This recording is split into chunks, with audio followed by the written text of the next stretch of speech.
Okay, Okay, recording. You can still hear me, I recording. hope, huh? Yes, yes. Uh, So Tech today.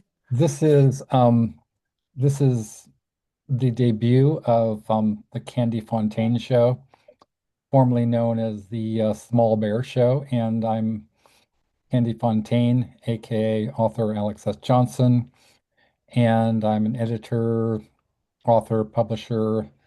I've worked with people like Patrick Califia, Poppy Z. Bright, Billy Martin, Caitlin R. Kiernan, and David J. Haskins from Bauhaus and Love and Rockets, who is a contributor to our publishing imprint, which is called Nocturnicorn Books.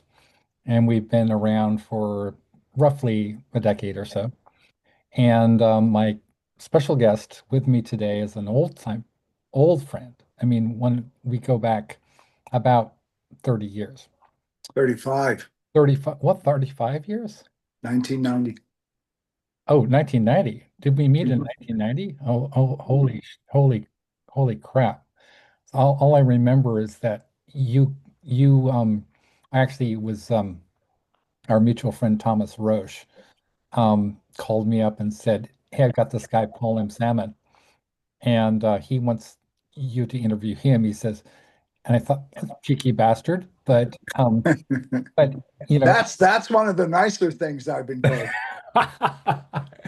as it happens, I was a fan of yours. In fact, I was such a fan that you got me through you and Billy Martin, Caitlin Kiernan, and Nancy Kilpatrick and Lucy Taylor. Well, horror basically got me through my pretty bad marriage.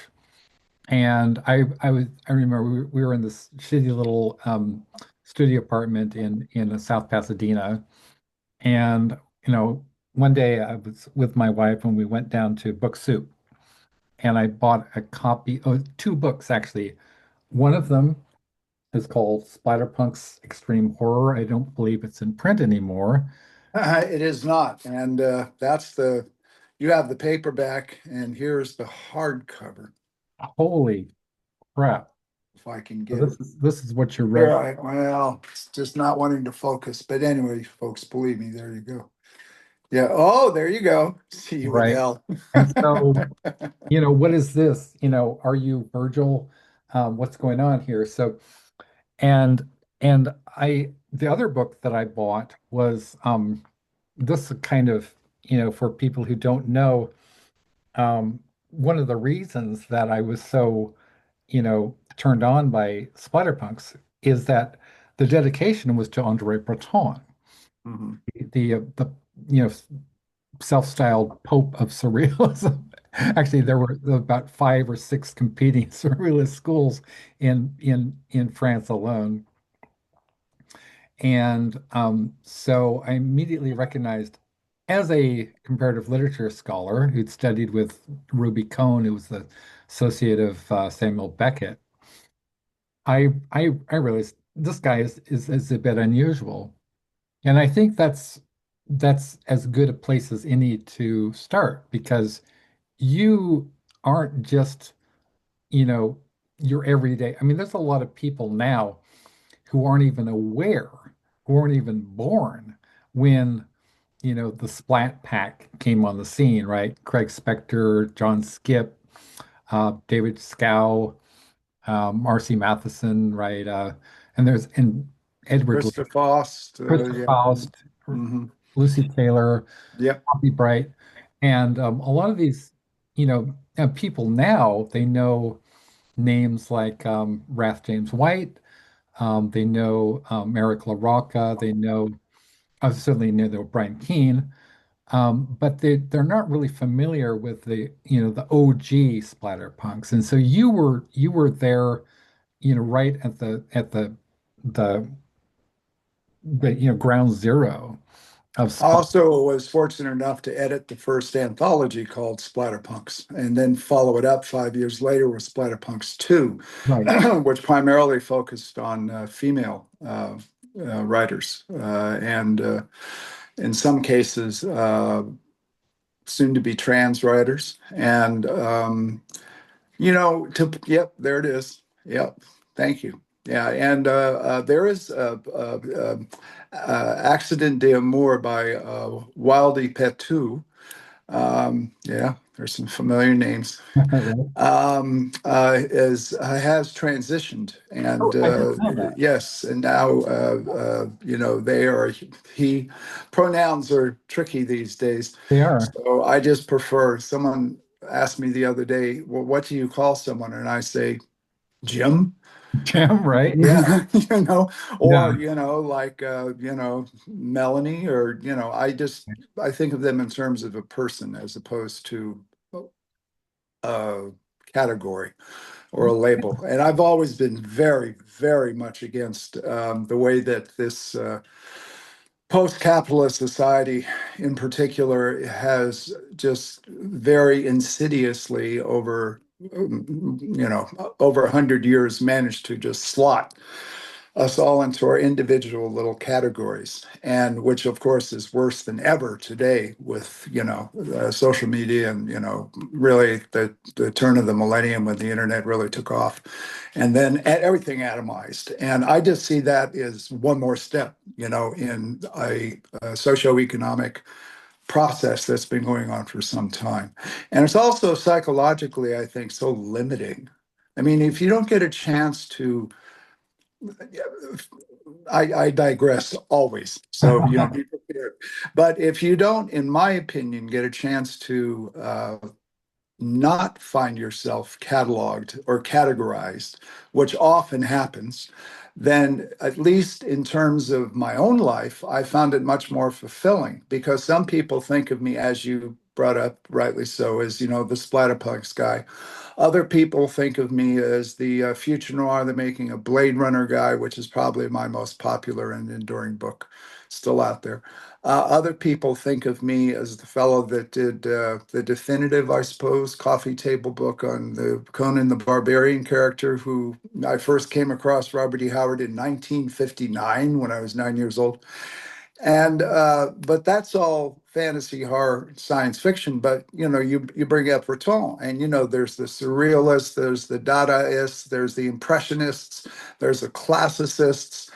There's nothing, honestly. It's like human history is an endless cycle of permutation and just accretion, with sort of a baseline that's built on. For instance, I was just thinking before we went online. Pygmalion, right? Ovid, Metamorphosis. And people forget that the reason why Pygmalion made that most beautiful ivory statue was because he hated female, real flesh and blood women. He found them annoying. He found them inferior. And so he created this perfect, sculpture. And if you read Ovid, he actually takes it to bed with her. So it's like one of the first sex dolls. I love Ovid. Yeah. Yeah, exactly. And then of course, she slowly becomes human, and he in turn is the one who mentors her. Flash forward. What is My Fair Lady? People say Pygmalion, but underneath both of those, what do you have? Tremendous misogyny. And this is a thing that I've it's one of my big hot button topics. Having grown up in we were talking before we were recording, having grown up as a child, mostly in Southeast Asia, Japan, the Philippines, those places, and having a father who was in a form of, I didn't realize it at the time, but fairly exotic law enforcement. He was in naval counterintelligence. I had kind of a ground zero look at, they now call them emerging nations. They used to be called third world poverty. And what I noticed, even as a child, that the two biggest victims were children and women, always. And so right away I said, "What's wrong with this picture?" And it's always it sounds like a bit self-aggrandizing or arrogant to speak for another gender, because I cannot. I'm a male. I'm a cis male. And however, I have seen enough and been around both extremes of the altruism and the absolute horrific violence perpetrated upon the other gender. And now, if you want to call it the third gender, trans, but I think gender is fluid. I've always thought that. It just I find myself sometimes thinking that we are, George Carlin said we were a failed species, you know, and these days we seem to inhabit in an environment where the ground is always shifting under our feet. Yeah, And it has gotten so destabilizing for so many people. But what keeps me moderately sane is the idea that this is nothing new. It's just an accelerant. And then people say, well, the environment is collapsing. We're killing the world. The world is, we're not killing the world. The world will shake us off like fleas from a dog eventually, as it has 99% of all other species. But what we are doing is we have started a out of control social, cultural, technological everything is moving so quickly and so rapidly, and really is reaching an endpoint that they say the guardrails are off. Well, there's no one in the engine. The train is barreling down the tracks. It's just going faster and faster. You and I aren't going to stop it. A lot of people that think, well, our captains of industry and all this, the captains of industry only care about themselves, and they always have. If it's profitable for them not to, they will. But so that sounds cynical, but it's not. It's realistic. So I look at history in the long view, and virtually every civilization has self-destructed. And so I think when I did the Splatterpunks books, and why I was attracted to horror was because it mirrored to a certain extent what I saw as a child growing up, two or three steps removed in the arena of fiction and imagination. Because honestly, the reality, uh, you, the worst sound I have ever heard is the sound of a mother whose child has been murdered. And I've heard those sounds. And second worst is someone actually in a death scream, which is something I will never forget. But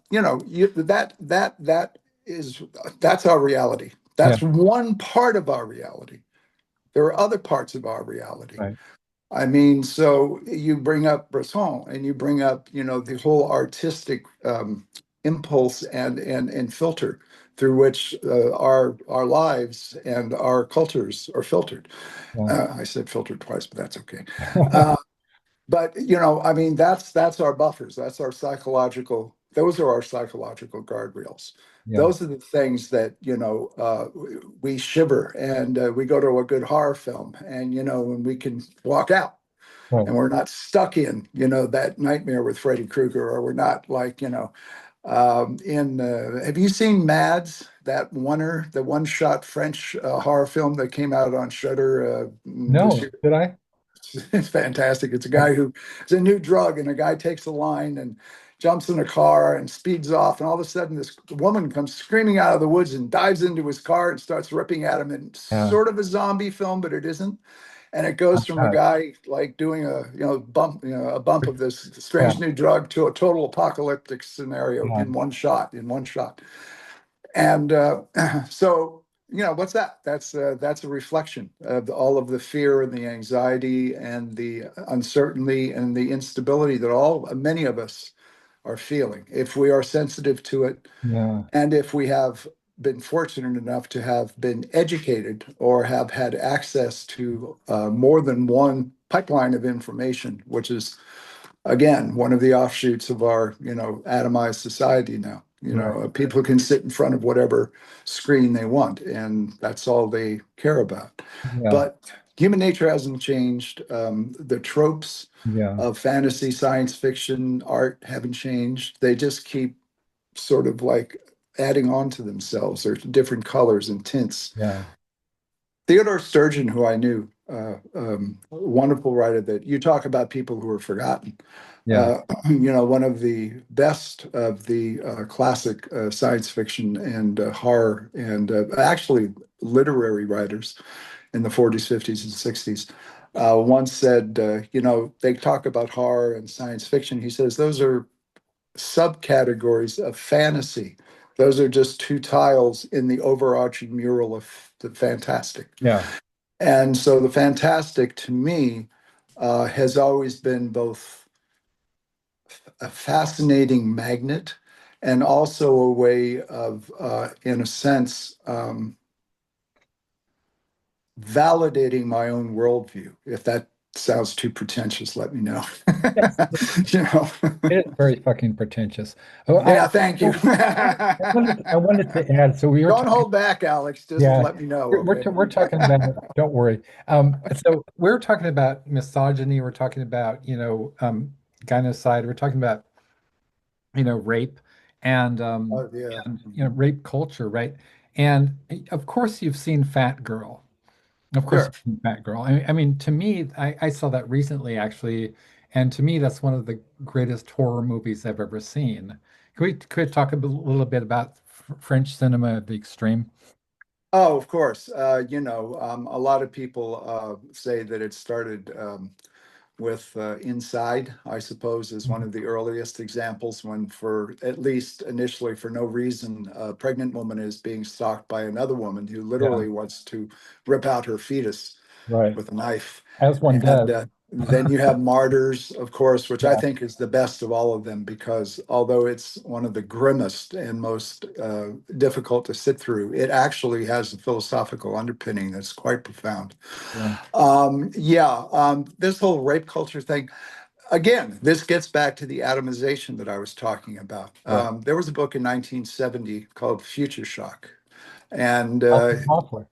Yeah, Toffler. And Toffler not only predicted the internet, and by the way, so did E.M. Forster in a short novel of his called The Machine Stops that was written around the turn of the 20th I century. agree with that one. He talks about a guy sitting in a room and watching something that, he has thousands of friends, but he had only seen their faces on screens, this type of thing. Right. And we're Yeah, talking 150, 25 years ago. yeah, Incel culture, that type of thing. The whole sex doll, the real doll, yeah, right. replicas, the AI chatbots. Yeah, On the one hand, you can say, all right, this is for people who, for whatever reason, are having difficulty connecting with a real flesh and blood person. And this is how they get their sexual outlets out without hurting anything, right? yeah, But what's under that? There's a terrible, again, there's fear, there's misogyny, yeah. there's a withdrawal. And in a sense, I know this is weird because believe me, I I used to work for the Pussycat Theater chain in San Diego in the early 1970s, and I knew Vincent Miranda, who was the guy who owned those. And Vince was mobbed up. And at one point around, I guess it was maybe October, November of 1973, they actually approached me to direct a hardcore feature for them. And I was all in. And then Vince got arrested. Uh, And then, he went away for a while and came back. But this one was not a rape type of thing.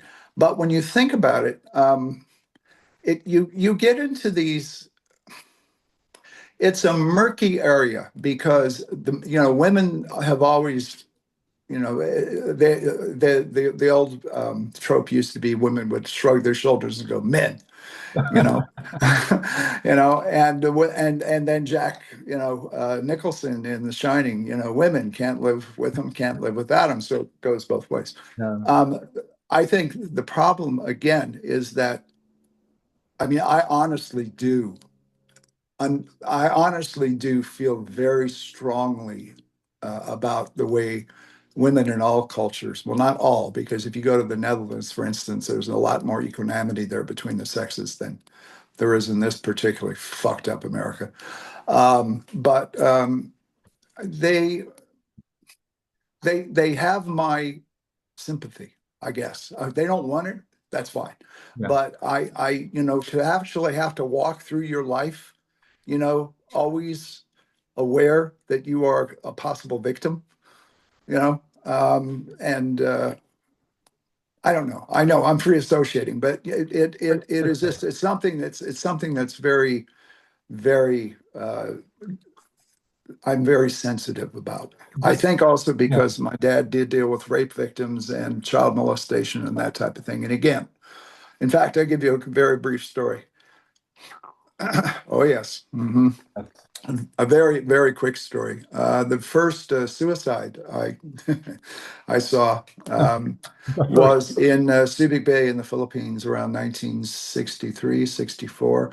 And back then, the Navy, if there was a scandal, and in this case, it was a junior JG, Lieutenant JG, who was diddling his children. And my father was the one that had to go in and, bust him for that. And it was a pretty horrific scenario of child abuse. And so back then, the Navy would do the same thing the Catholic Church does and still does, which is instead of like putting them out and using them as an example and prosecuting them, they quietly move them to another base. So this, for whatever reason, this guy put a 45 in his mouth and pulled the trigger. Yeah. And my dad wanted me to be in his footsteps at that point. And I'd already been exposed to a lot. So I suppose he thought I was ready to start to see some more graphic things. And I remember a man whose head was literally erased from here up and just, and lying back in a chair. And a detail I'll never forget, which is the on-site investigators with needle nose pliers taking bits of a bone out of the baseboard behind him, and me going outside and throwing up. And so, you wonder why I'm in horror, you know. But on the other hand, these were traumas, and I didn't realize that they were traumas until much later, and I've worked out a lot of that. But I guess ultimately my antenna are always out about what's going on in the world around me, not only in my world, but nationally, internationally, culturally. And I'm sort of a sponge.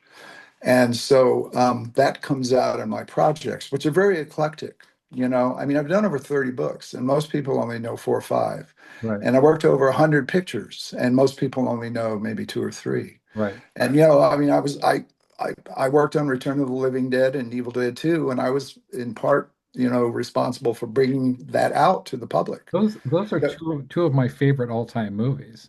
And when they were being made, both of them being for Orion Pictures, well, wait, excuse me, DEG. One was Orion, one was DEG, Dealer Rennis Entertainment Group. Both of those production companies said, "Give it to Sammon.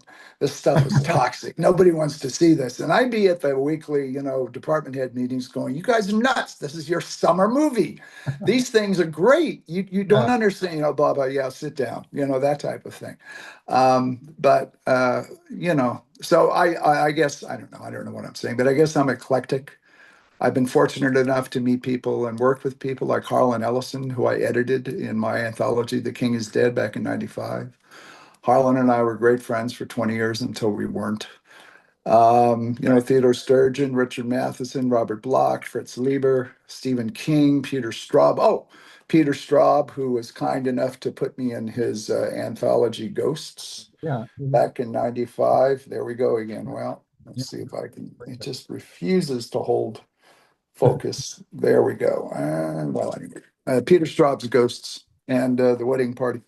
And so I've done fiction, nonfiction, academics, and this is just literature and the Splatterpunks books. I, So I, that was the answer to your first question. I'm gonna show you something, and this is from the time that we met and drank some overpriced yuppie, coffee, and I got you hooked back on cigarettes, and your wife was not happy with me, but I wanted this will fucking If it makes you feel better, Alex, I quit smoking in 2001. okay, I do feel better. So this will fucking blow your mind, Paul, because this is from, you remember Jeannie? Sure. Yeah, okay. So this is how I know Caitlin R. Kiernan. A fabulous writer, by the way. Right, Huge shout outs to Caitlin, right on, right fucking on. amazing writer. I'm gonna send her this. So this is actually a capture from that. It's whatever. I just printed it out. For some reason, I thought it might be kind of, historically, you know, um, significant. And it's people, some of these people I don't even know, I don't even recognize. And Rick Otala, is he still around? I don't think I've seen him for a while. Okay. So this was basically this entire is Topic 49. Topic 49, it sounds like a CIA special project or, MK Ultra or something like that. Ugh, No, MK Ultra. Topic 49, man. S- Yeah.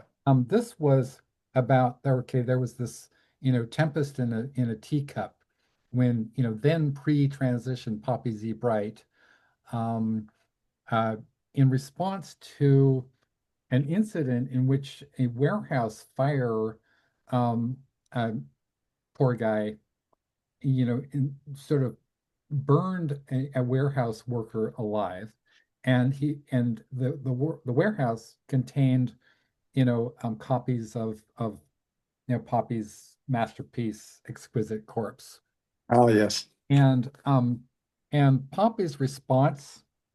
I've never spoken to Billy Martin, but I know, I've spent hours on the phone with Poppy.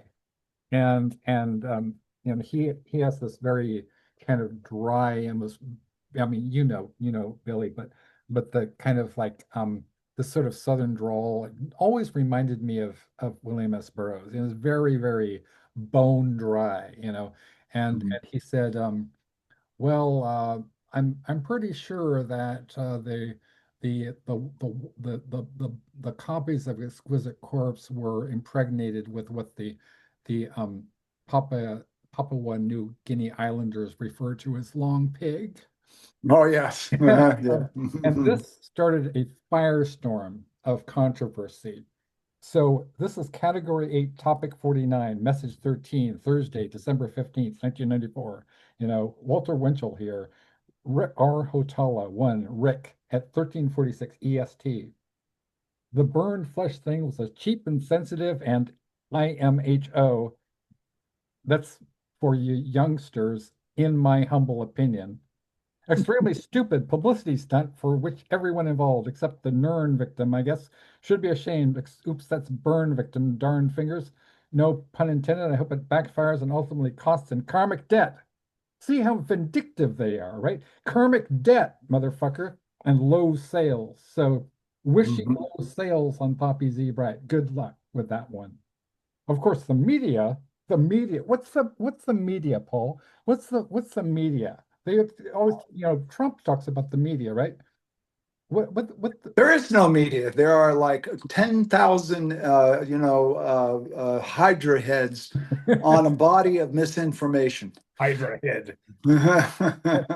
No, I mean, again, that gets right back to that atomization, the fragmentation, the complete dissociation that people have now. You can cherry pick. You can find your little tiny tribe and stay there, and there's no reason to get out of your comfort zone.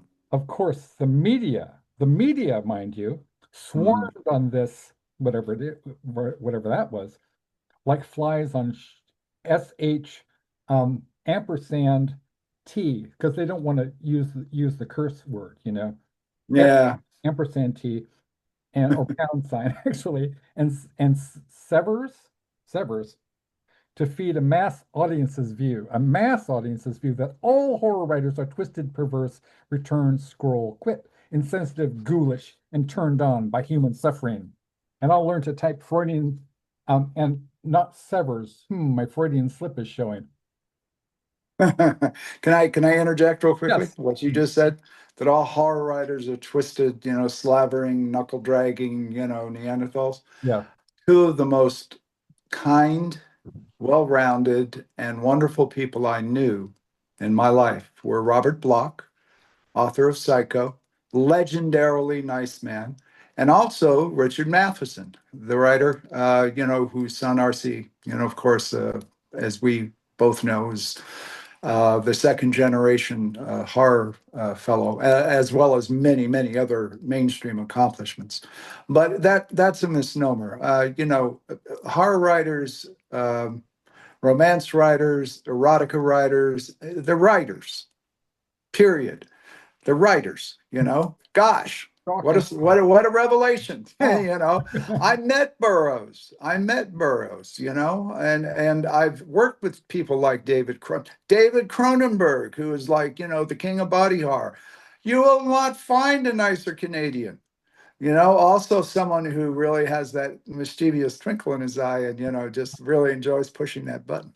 I mean, it depends. I mean, the problem I think with tribes is that the internecine warfare that goes on. Yeah, I mean, it's not quite as bad as it used to be. If I can expand on what you're saying, because this is germane, I think, to what you're talking about. actually, Uh, I don't want to be an asshole, but I really need to finish up my anecdote because it's okay, I'm sorry. Go ahead. okay. So this was in the context. So Caitlin R. Kiernan is our mutual friend and one of the greatest writers alive, basically, in my opinion, and not just me, Stephen King, New York Times, just if Clive Barker, if you're literate, you understand that. Category 8, Topic 49, Message 16, Tuesday, December 20th, 1994. C. Kiernan, Kate, at 22:11 EST. I honestly don't think that Poppy's reaction to the burned flesh thing was ever intended as a publicity stunt. I thought it was a pretty cool response to an absurd event. Um, and so what if her reaction was insensitive? Oh, so what? Oh my God, so what? This dork set himself on fire. Now, I didn't even know that until holy shit. Is there a prescribed way that we're supposed to respond to something like this? This dork set himself on fire. Since when is it our job to reassure the public that we're really all well-adjusted members of society? Your image is not Poppy's responsibility. So, and what Caitlin was trying to do was to get the conversation started. This is topic 49, love in vain, okay, which was derailed completely. So Rick Atala again, quotes, if I may quote from a letter Poppy in Dark Destiny books catalog, from a letter Poppy, whatever, syntax is a little fucked up. I'm convinced Barry Levin's catalog listing is the thing will finally catapult me to fame beyond my wildest dreams. If you think, if you think Oscar Wilde, substitute Oscar Wilde for Poppy Z. Bride, you would be on the right track. I think it's great that Levin is able to make tons of money off a sick, vile event involving my books. No, I'm certainly not upset that Levin is capitalizing on this crispy fried tragedy. Crispy fried. The only thing that upsets me is that not once, not twice, but 3 times he calls Drawing Blood a vampire novel. It is not, all caps. Still, if you're going to sell a book for $600, it seems to me that you ought to go for accuracy in the catalog listing. I won't quote this letter in full. This is Rick Cotella. But when I first read it, I thought she had her tongue placed firmly in cheek. After reading it over 2 more times, I don't think she was kidding. And because I want to get back to, you know, um, our fascinating conversation. Rick Cotella. It's on and on and on. Then somebody compares, we're talking about Harlan Ellison. So somebody writes, for like, Joseph Straczynski, Harlan Ellison, Caitlin R. Kiernan, and Poppy Z. Bride. Well, first, Caitlin, will someone please tell me who the hell Joseph Straczynski is? Blah. Okay, I'll get to my J. Michael Straczynski. Yeah. yes. So I will get to um, my comment, which got me on Caitlin's radar, and we've been pals ever since. Um, okay. Um, Category 8, Topic 49, Message 37, Thursday, December 29th, 1994, A. Johnson 63, Alex at 00 0300 hours EST. I didn't realize horror writers were subject to a character litmus test to determine their worth. Maybe I'm going out on a limb here, but I think it's the poppies of the field who keep it dangerous. Not too long ago, Stephen King described horror as the proverbial guy in a three-piece suit. I think as writers, We should be attuned to hyperbole and shock value and not take Poppy literally. After all, what is the correct response to the information that somebody's self-immolation has imprinted itself in your work? If your work aspires to disturb or create fear, there's a little dark poetry there. It's not ha-ha funny, but it's an absurd, surreal incident. I think Poppy's reaction was perfectly appropriate, deadpan humor, not insensitivity. I'd forgotten that he literally set himself on fucking fire. Anyway, that's my editorial. Anyway, when are we going to discuss the work? Um, Category 8, topic 49, etc. See Kieran 1, Kate. Thanks, Alex. That was in part what I was trying to say, except you said it better. Okay, that's it. So, fascinating to go back and see that nothing has changed. Again, the legendary factiousness of fandom is something that has not gone away. I remember in the early 70s when because I was overseas so often, I missed out on being on the soil, so to speak, Right. when things were happening here. So everything I saw was second, third, and fourth hand. But eventually I was able to, through all kinds of odd circumstances, be in the very beginning of the San Diego Comic-Con, knew all the people who did that, used to work at. Then I was also sort of always a bit brash and started to meet all my idols, who at that time were everything from people like Joseph Strick, the independent director who did, the adaptation of Ulysses and Tropic of Cancer, Yeah. to people like, Harlan Ellison, Theodore Sturgeon, Robert Bloch, Richard Matheson, Forey Ackerman, Floel Anderson. The list goes on and on and on. And those are the literary people. 1971, I'm working on a movie with Douglas Trumbull, who's directing. I mean, so there was a lot going on. But what I immediately noticed about fandom was the venom. And I was taken aback by that because I was naive. I didn't think I was naive back then, Right. but I was, because I didn't realize that through a combination of perhaps a lack of socialization and also, that's nicely put, or simple, personal chemistry, or envy, personal envy, professionally, whatever. That it was a Roman arena, man. I would go into some of these cons and they were just like fire breathing, except they were 2 feet tall, and I was like, what the. Why are you waiting? What's this? And I understand heated discourse, and this is Right. something that's gone on again in artistic Yeah. communities, no matter Yeah. where I get all that. But it seemed particularly vicious in fandom. Now that's splintered out a bit. But Yeah. what you were just reading reminds me, go on any website, or you go on any, chat room, or, I mean, whatever, it's still there. The other thing I was thinking about, when you were talking about people, whether it was true or not, this person self-immolating. When 1968, I was working at a combination independent bookstore, art cinema called the Unicorn Cinema slash Mithras Bookshop in La Jolla, California, and Yeah. it was one of the first art cinemas on the West Coast. And one of the guys who worked with me was a guy named George Winnie. And George, this is the height of the Vietnam War. George went to UCSD and poured gasoline all over himself and killed himself in front of the entire college. Yeah. And that was a man I worked with, a young man. So again, I mean, a real world experience. That was so shocking. He had a very tight friend who was the projectionist there named Tom. And Tom, from that point on, was never the same. I mean, the trauma that he absorbed from George's suicide was so great that he spent years like self-medicating. And so again, what's more horrible? I mean, and Right. what has more value? What has more value? Right. The trauma, or the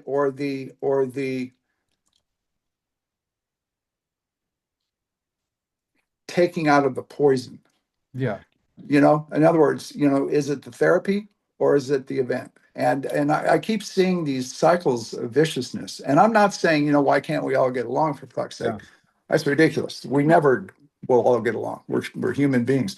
But there seems to be a lot of wasted energy. And so there was a point when I did the first Splatterpunks book where it became hugely controversial, and it spilled over into a lot of print magazines, because it was either fanzines or print, or people like gossiping, lots of tea conversations.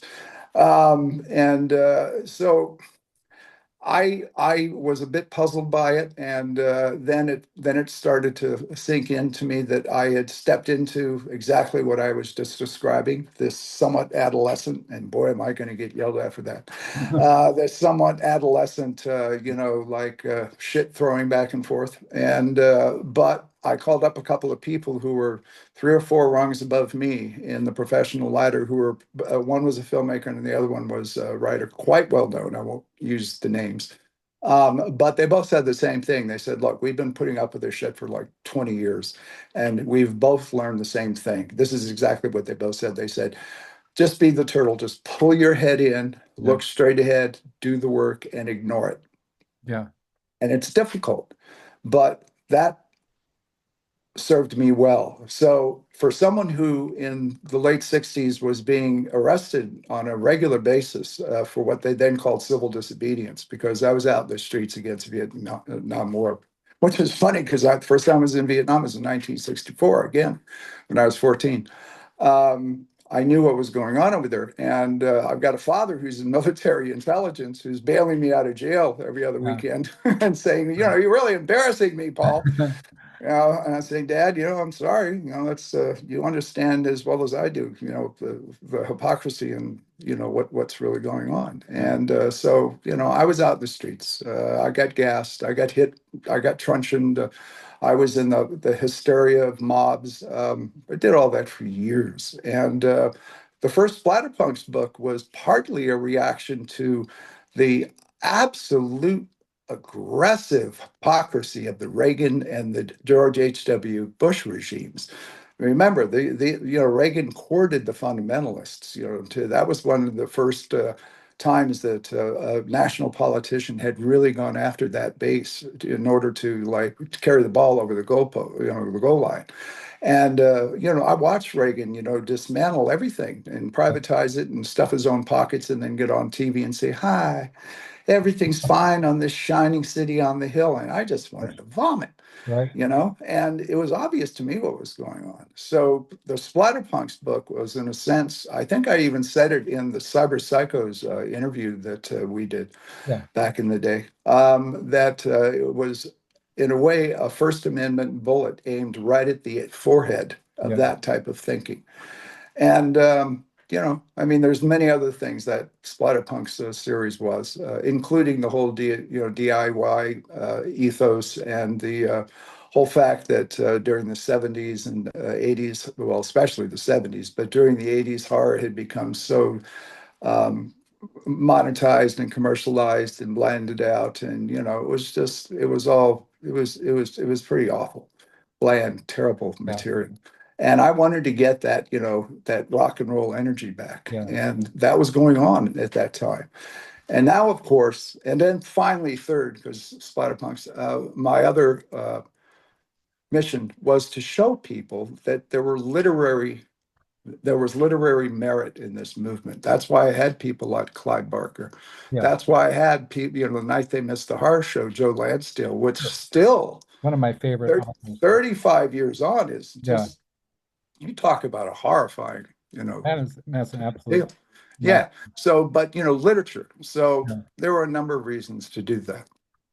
I'd like to throw a few names. Lucy Sure. Taylor. Yeah. Okay. Let me pull A my bit copy. about her, yeah. So Lucy Taylor, um, a good friend of mine, and somebody I published her original work in Axis of Evil heavy metal horror anthology, which I'm Hmm. actually she's also going to be in the Clive Barker book with Yep. you and Caitlin and Poppy, and Jonathan Maybury is also on board. Would you Um, like to give a plug for Hand of Doom? um, Since we're, of course, of course. yeah, Hand of Yeah, Doom, the Hand Black of Doom. Sabbath anthology. Yeah, Yes. that Alex just did, of Yeah. which I am a humble part of. I want to show you something. So this is a charity initiative, and this is I'm actually kind of peel it off the wall, and I've got a. I used to write for Metal Maniacs, the late lamented, Metal Maniacs, and so I pulled a bunch of my back, issues off of out of storage because initially I was trying to get people to buy it, and it's like nobody's fucking interested in my in. So I'm just cutting them up and putting my interviews on the wall. And this is a letter that I received from Dr. Lois Lee, who's the founder and president of Children of the Night Incorporated, which is our official charity partner.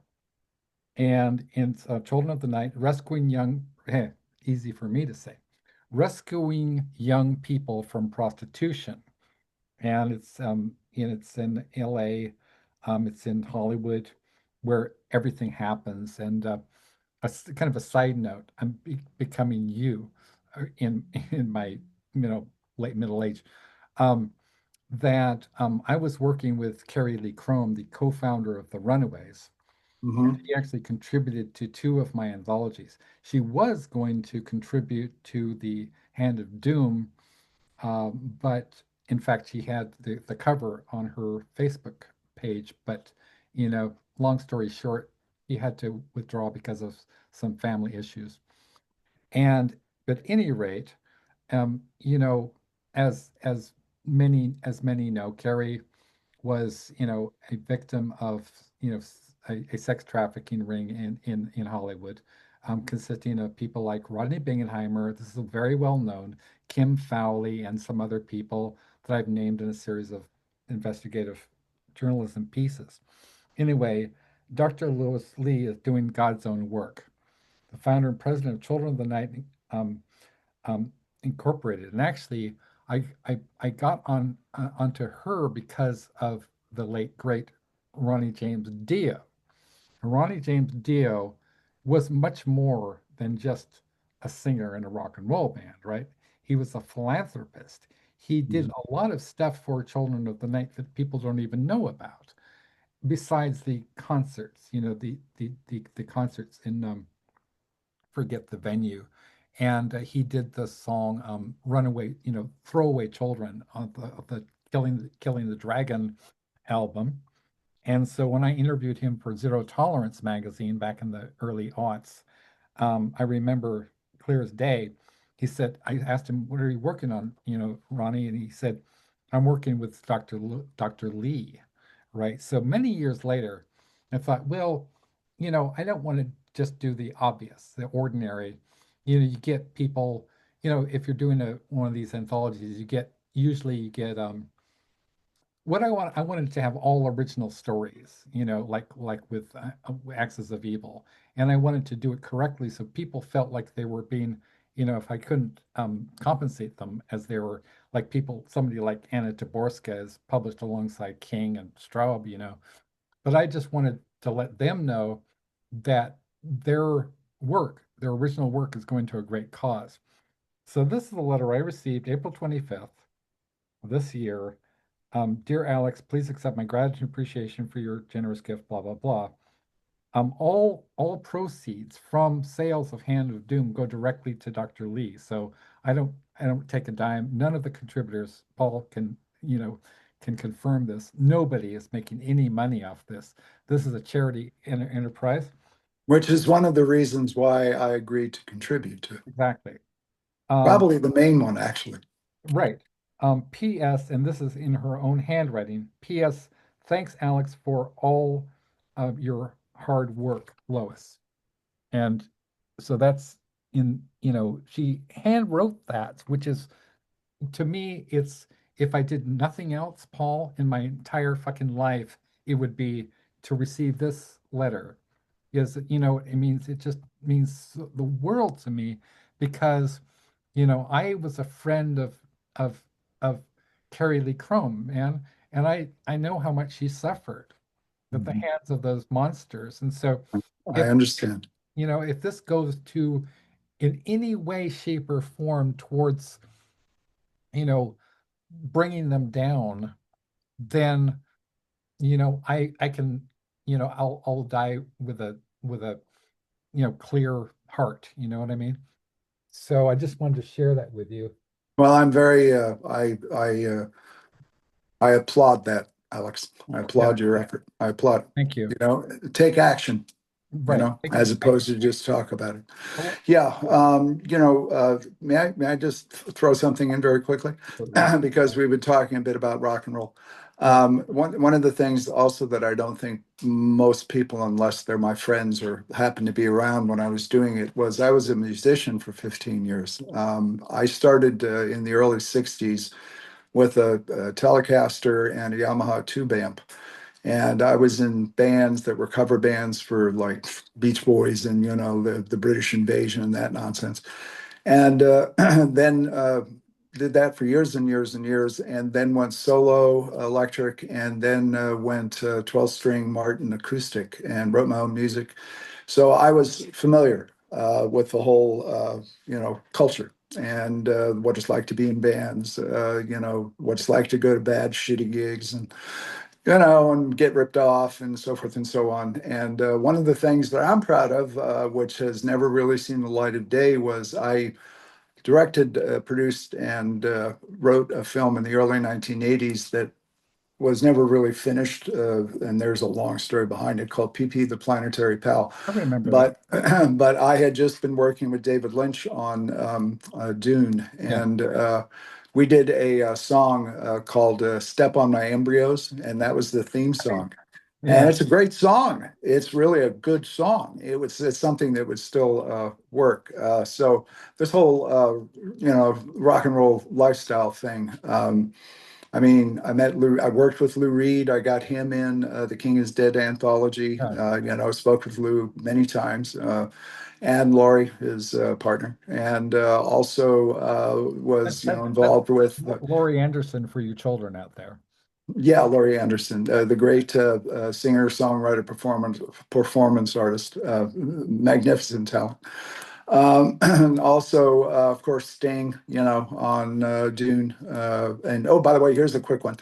Sting had the rights to the Gormenghast I trilogy by remember. Mervyn Peake for many years. Yeah. And when I was down in Mexico City for all those months on Dune, he had a script that he had written of the first book, and he wanted to play steel pipe, and the sort of anti-hero of that book, and he really wanted to push that. So there's an interesting crossover there. So that's another part of me that informed the splatterpunk ethos, and also being able to see the Doors and Joplin and Hendrix and all those people, all the classic Pink Floyd, watching them when Sid Barrett was still there before he flamed out, and so that part of me stretches a long way back, and I'm still doing that kind of thing in terms of being constantly marinated in music.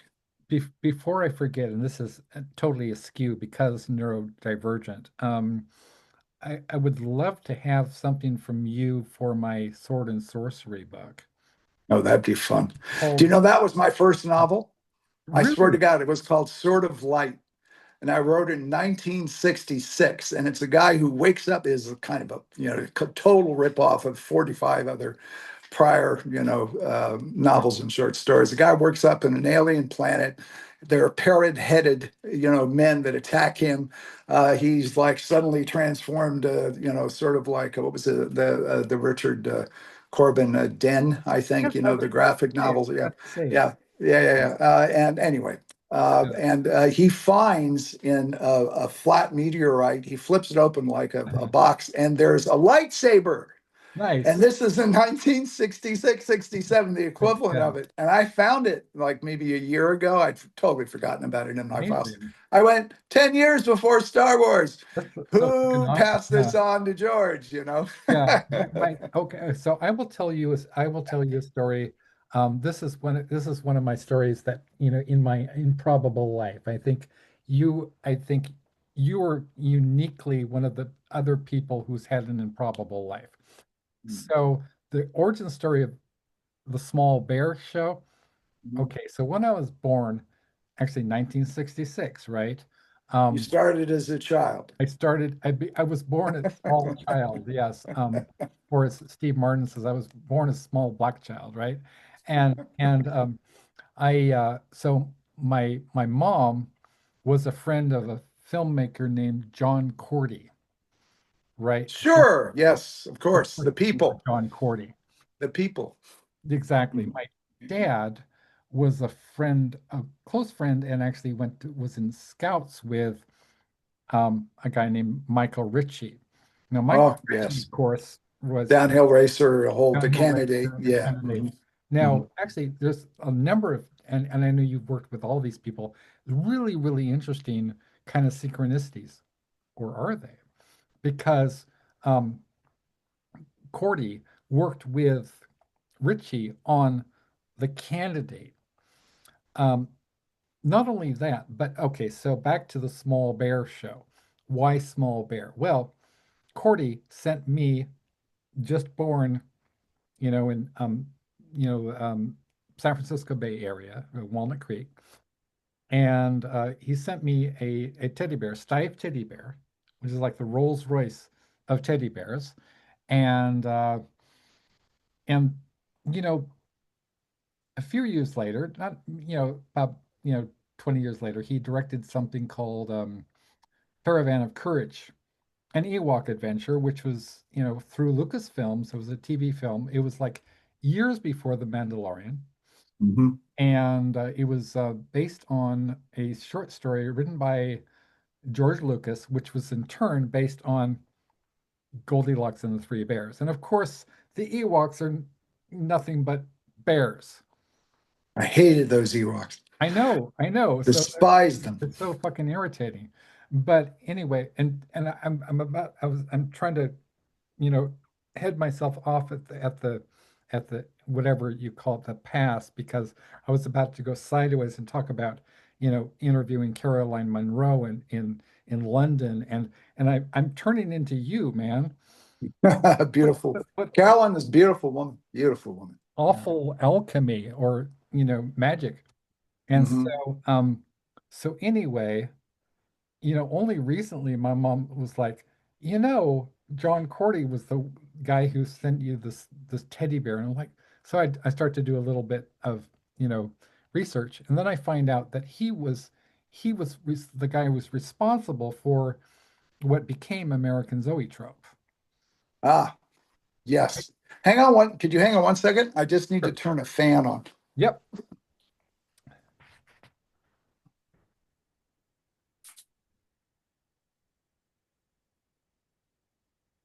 The That afternoon wears on, the temperature rises. that reminds me of a line in Created by R.C. Matheson, where there's just a throwaway line. He was, this the protagonist was blown by a fan, and anyway, Oh, okay. I get it. awful. Gee, that was another subtlety. Right over. Yeah. So Oh, so wait, right overhead, so to speak. I mean, Another fan here, quickly. George right. R. Martin. George R. R. Martin. Yeah. So he is in the Splatterpunks, the first Yes. one. Yes. And this is when he was doing things like Wild Cards and also Beauty and the Beast, the TV show with Lyndall Hamilton and Ron Perlman in the 80s. And he had not become the, George R. R. Martin that people know today. Yeah. And I was at Comic Con. It was some 50th anniversary for those of us who were there at the beginning, some private party. And a brother-in-law at the time, he has since divorced my niece, and good riddance to him. He was a huge Game of Thrones fan, and he goes, "Oh, you know George R. R. Martin?" I said, "Yeah, George. It's sort of like Poppy. Like I haven't spoken to Poppy in years, or Billy, and but I still think of them and I wish them the best. But George and I kind of kept in touch. We knew some of the same people. Anyway, I brought a copy of something for him to sign. And George goes, "Hey, Paul, how you doing?" I say, "I'm fine." I said, "I don't need to ask you how you're doing." And, and he just smiled. And I said, "I also don't need to know all of the horror stories that you're going through." And then he smiled even more broadly. Um, but he goes, "Well, what's up?" And I said, "Oh, I've got, a brother-in-law. He's a fan, blah, blah, blah, blah, blah. I don't do this. You know me." I said, "But if you would just sign this for him." And he Right. goes, "Ah, sure." And his friend goes, he had some friend next to him. He goes, "What's that?" And he says, "I'm signing it for Paul." He goes, "Who's Paul?" And he says, "Oh," he says, "Paul uh, had me a short story, had a novella of mine called The Midnight Meat Man. Excuse me, I think that's the title." And and he looks at me and he smiles and and he goes, "Paul was the last person I ever let edit me." Ah, And we all laughed, you know. it's like So Meat House Man, technically. Meat House Man, yes, because I was thinking of the Midnight Meat Train, Yes. the Cool. Parker. Yeah, which is also in there. Yeah, Meat House Man, which is a very, very good story. Very good, very dark. And also, instead of like, chatbots Yeah. or, real dolls, it's, reanimated female corpses. Right. I mean, yeah, so there goes. That kind of we circle back to the misogyny that is so prevalent, Yeah, in so many cultures. I have a friend and do you know Lee Bales at all? He's a filmmaker and I don't think I do. okay, actually he's a expat, UK expat. He's a real good mates with our mutual friend Anna Taborska, and and so and fascinating guys. I think you two would have a lot in common. And he's anyway, Lee Bales. I completely blanked. So we were talking about Midnight Meat Train, and I'll circle around back to that. So what I did recall was that Kevin Andrew Murphy. Now, and he is a mutual friend of yours and mine and Thomas Roche, and the Hmm. connection there is to George R. R. Martin because Kevin works on still apparently he still works with Martin on wild cards. So that's Oh, mm. and we also Interlink, had an interlink. exactly. And Yeah. Here's let me think. Interlink. What was I going to tell And you? also in Hand of Doom. Oh yeah, yeah, yeah. I was trying to think of another. You threw out a name or something that. Well, all right. Would you like to know about David Lynch? Of course. So, at the time that I was working, I worked back to back on Dune and Blue Velvet for two different studios. Nice. And Dune was, there are, anyone who's in the business will tell you, particularly if you're in production, that it is essentially every film is a nightmare. There are very few happy productions. It's just a constant state of chaos and playing catch up and juggling 1,000 balls in the air, and you're exhausted, you're isolated. It's also the most wonderful experience you can think of. So it's a real binary place to be.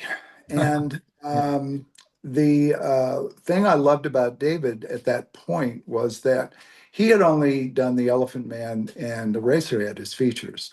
Yeah. But because I was someone who has been a lifelong, cineast, cinephile, excuse me, because cineast actually means director.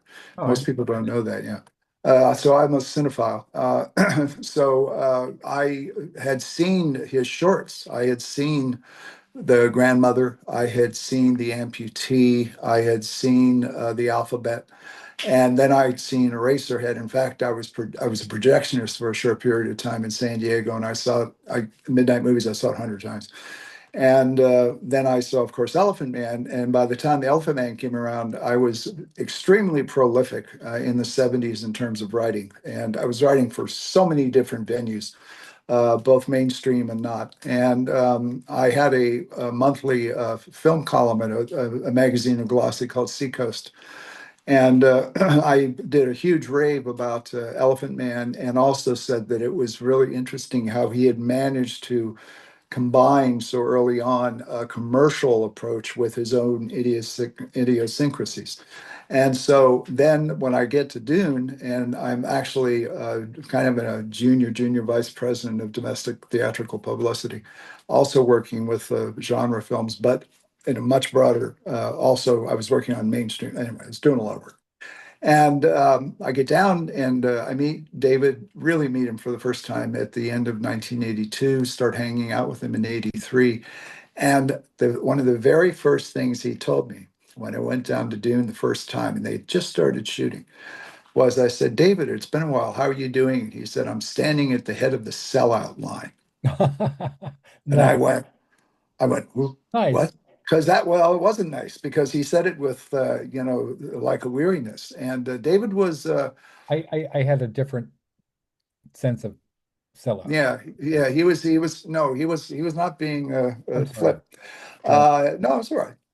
You didn't know. And I turned and I looked at him and I said, well, why are you feeling that? And he goes, oh, Paul, he says, you just don't know. Well, I found out as time went on was that he was in a perpetual tug of war. He had signed a contract. Now, here's something. There's so much misinformation and twisted tautology concerning anything as the years go by in the history. And one of the things is that David Lynch, he didn't have final cut, and all this kind of stuff, and that's why the movie was. Well, guess what, boys and girls? He signed a contract that told him that he had to deliver a film of 2 hours and 19 minutes long. And that was the standard De Laurentiis contract. It's the same contract that John Muley has signed for Conan the Barbarian. Yeah. So if he had brought it in at 2 hours and 19 minutes, chances are that he would have been able to get a lot more of what he wanted to have into it. But there was also a huge problem as production went on. It was a massive production. Dune had almost 1,000 people on the payroll. I'm not talking about people like, they're, you'd get the call sheet and it'd be like a telephone directory. Good Lord, look at all these people. Yeah. And David had this massive thing and he was doing pretty well, but he kept bumping up against the commercial demands of it.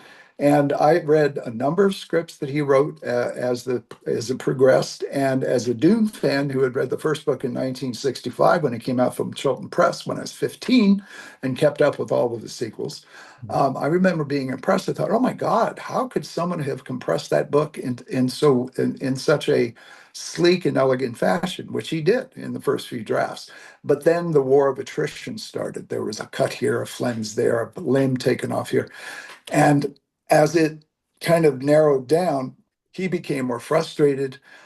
He had a lot of backing from Raffaele De Laurentiis, the producer, initially, and Dino, but then they realized that he was going to kind of do it what he wanted. And then he started to there's a famous story where they're out at the Salomon Yucca Desert and they're doing one of those huge, 300 extra Fremen scenes where they're all like running down dunes going, hey, Yeah. Muad'Dib, Right. and David has got this entire large unit, right? And all these people, and he's inside a little cave hand painting symbols on a wall. Oh, nice. And they're saying you have to come out, and he's just ignoring them. Now, whether this was passive aggressive behavior, I think so.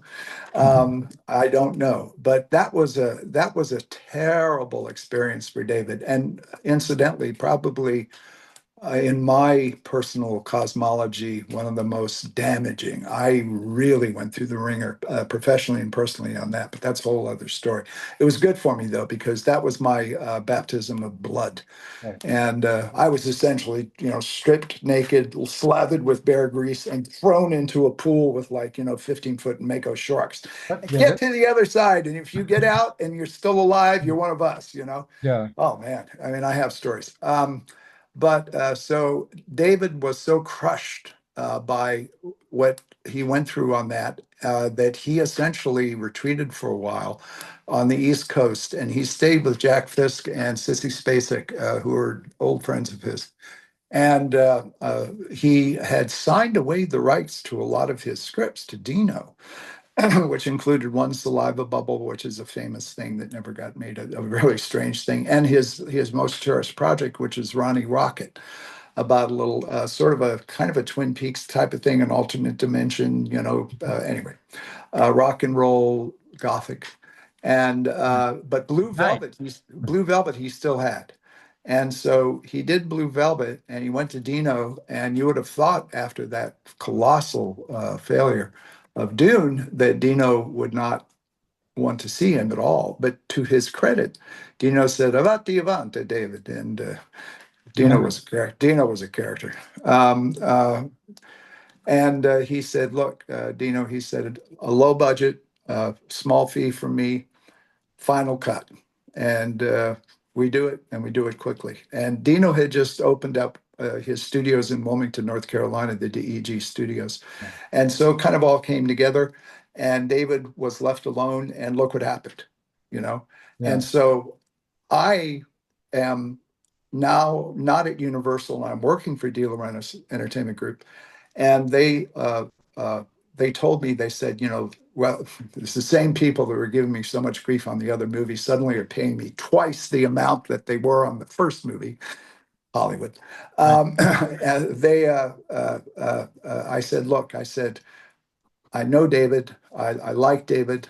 I understand his work. I think that Blue Velvet, from what I've seen in the script and what is happening so far, is something that can really be not only broken out to the art crowd, but Yeah. also I think fans will like this film because it's so, sui generis. And so I get down there to Wilmington, and the very first day, the very first setup is the scenes where Isabella Rossellini is in the Yeah. robe and Dennis Hopper is kneeling between her legs. And Yeah. they had just met for the first time the night before. They'd Yeah. never met. They'd had dinner. Yeah. And here's a true story. Well, Here's at a least true you story. brought her dinner first, right? Yeah, yeah. Well, good thing. And now this was Hopper after he had just got off of his addictions, and he was smoking about 15 cartons of cigarettes a day, but he was off the drugs, he was off the alcohol. But he was, and which helped his performance, I think. And he's kneeling between her legs, and Isabella is not, being European and coming from royalty like she did. She goes to Fred Elms, the DP. She goes, Fred. She goes, the panties I have on in the scene, I'm noticing there's a kick, a light reflection. Yeah. Is that a bother? And he says, I didn't notice that. And she goes, no, I think, and he goes, oh yeah. And she goes, David goes, well, would you feel bad if you took them off? And she goes, no, and so she takes her panties off. So Yeah. she is, nude from the waist down. Isabella, this is a true story. Isabella looks at Dennis, and she didn't know him that well at all. And she goes, will you find this off-putting? And Hopper just like looks at her with this kind of like amused expression. He goes, honey, I've seen a million of them. First day of Blue Velvet. And that was a good shoot. And I actually helped Siskel and Ebert see that film Really? for their review, when Siskel and Ebert, being the two most influential film critics who had their own TV shows at the time, like Thumbs Up, Thumbs Down, was their little metric. And they both hated it with a passion. And as soon as I walked out, and after that screening, I thought, mission accomplished, because I knew they were going to go out there So and, who burn it to hated the it ground. more? Was it Ebert who like Ebert hate. Oh, yeah, he really hated it, and so did Siskel. They just didn't get it. exactly? You know, And yeah, and then months later, when it was finished, and it was time to start really ramping up the promo efforts for it, I was doing what they call field meetings, distribution centers. Back then, there were cities where they had uh, uh, how to describe this. They would have like distribution centers where for 4 or 5 states, one company was responsible for getting prints out to all these different, right. theaters, right? Okay. So I would have to go out and do dog and pony shows about different films for them. and also go to cons. And I remember when it was fine, the final cut was done. Dino had a wonderful screening room and building on Wilshire Boulevard in LA back in the mid 80s before it all came crashing down, and an incredible pasta chef on site too. And they sat me down and they said, "You want to watch this yourself?" I said, "It's a state of the art screening room. It's like being in like an IMAX today with curtains." Yeah. And and I'm sitting there and I finally saw it and I went, "Oh my God, this is a wonderful picture." I said, "It's simplistic." I remember thinking that. I thought to myself, it's rather simplistic because it's all in that first shot, with the insects and Yeah. the puffy thing. And and also it was droll. I found a lot of what David to do to be grimly humorous. I thought he was very funny.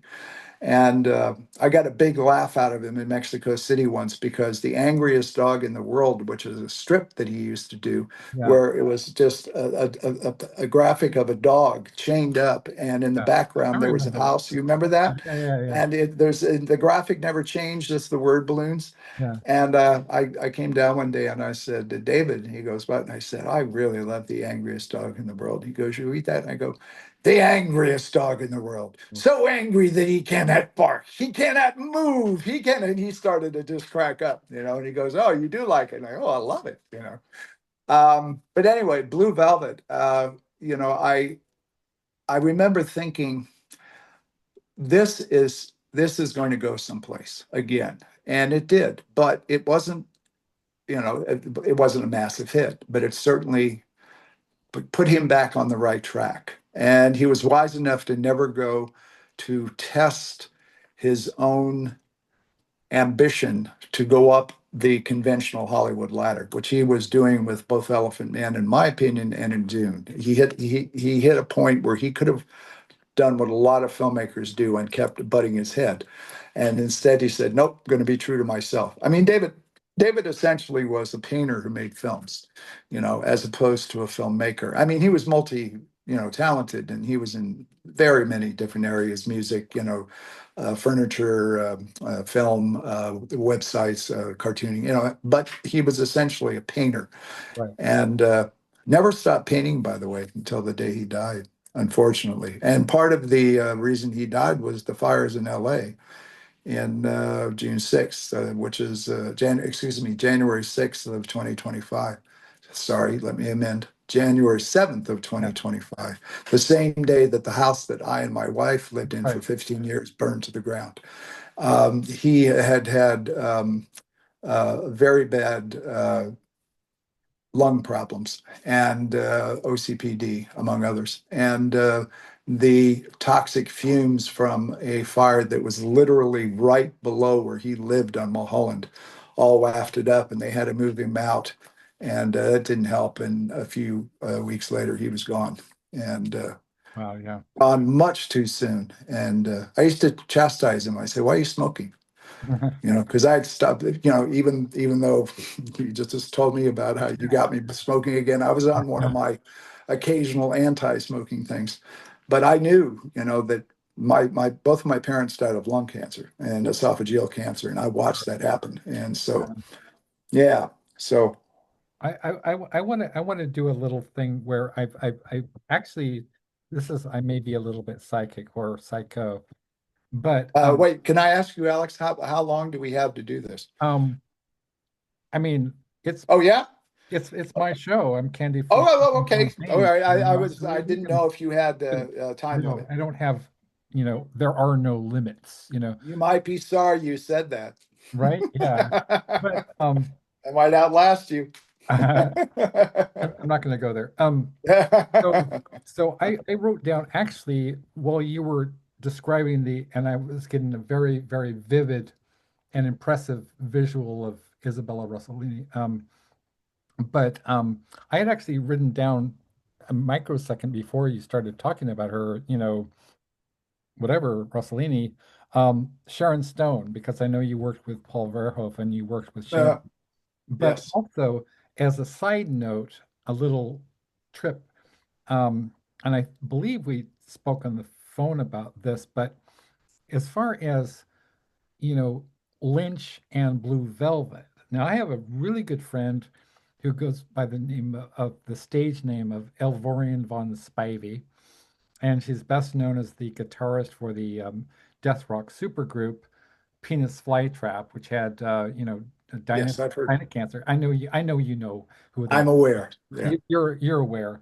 I'm not sure if you knew that Leslie, aka Elvorian, who was actually like longtime friends and in fact they lived with Ken Anger, who was one of the biggest inspirations for, Martin Scorsese, John Waters, obviously, and also Lynch. In fact, sure. in fact, the use of, Mr. Sandman in Blue Velvet is directly from Ken Anger. Ken Anger, I met at, believe it or not, Forrest J. Ackerman's house. I believe it. They were friends. Yeah, I believe When I shook his hand, it was the most cold, limp, really boneless handshake I have ever boneless. encountered. Yeah, and Wow. he looked at me like, "Who the hell are you?" And then I said, "Oh, I did see Scorpio Rising Yeah, through anger, right. among others, Yeah, and Invocation of My Demon Brother, and that type of thing." And yeah, he kind of cocked an eyebrow, and suddenly he became yeah. interested. He You know, became interested. Yeah. yeah, dreadful human being, dreadful. Well, You know, I got in a kind of, do you know Hal Bodner at all? no. Okay, I might. I mean, you uh, must. Here's the yeah, only time probably during this conversation yeah, I will retreat into the excuse of incipient senility. I don't believe you. But so Hal Bodner is a Bram Stoker nominee, best-selling author of Oh, Fight yes. Okay. Club, Bite Club, and Right, right. he's a good friend of mine. Actually, did an interview with him last year. And I asked him cheeky questions like, "Has anybody ever referred to you as Hot Bodner?" And he's like, "I don't know why you're asking me these questions, right?"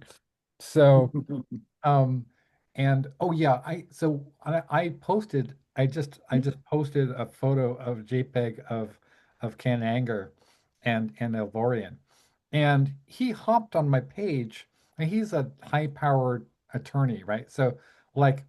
But I don't even play. I mean, he starts attacking Ken Anger and blah blah blah. He's a bastard, blah blah blah.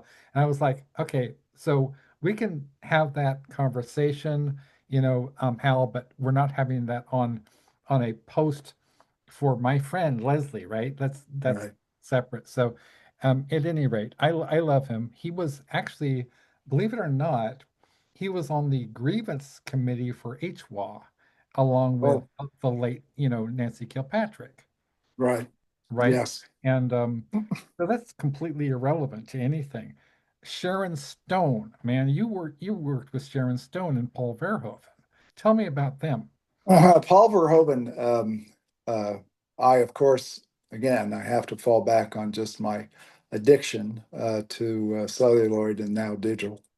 I had been aware of him from Turkish Delight, which was the adaptation of a book that he had done that was about a sort of free-minded sculptor who has a very passionate relationship with a woman who is as open-minded and as it turns out, literally crazy as he is. And they have this intense affair. It's called Turkish Delight. And it was something that I found very startling and graphic in the way that the Dutch that what's interesting about the people from the Netherlands is that they, in my opinion, because I have been there a number of times, Rotterdam, The Hague, Amsterdam, is that they're very no nonsense. They combine sort of the straight ahead directness of the Germanic peoples with the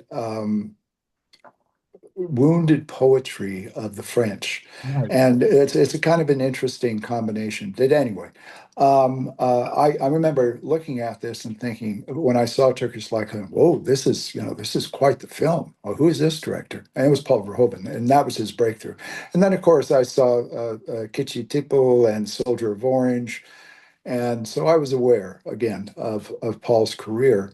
And then when I was working at Orion from mostly through the mid 1980s, I had moved up the food chain, and I was we that's at that time Orion was in Century City at the top of one of the buildings, like the one they blow up in Die Hard. The Fox Tower hadn't gone up yet, but it was very similar to that, except it was not quite as tall. It's the same area.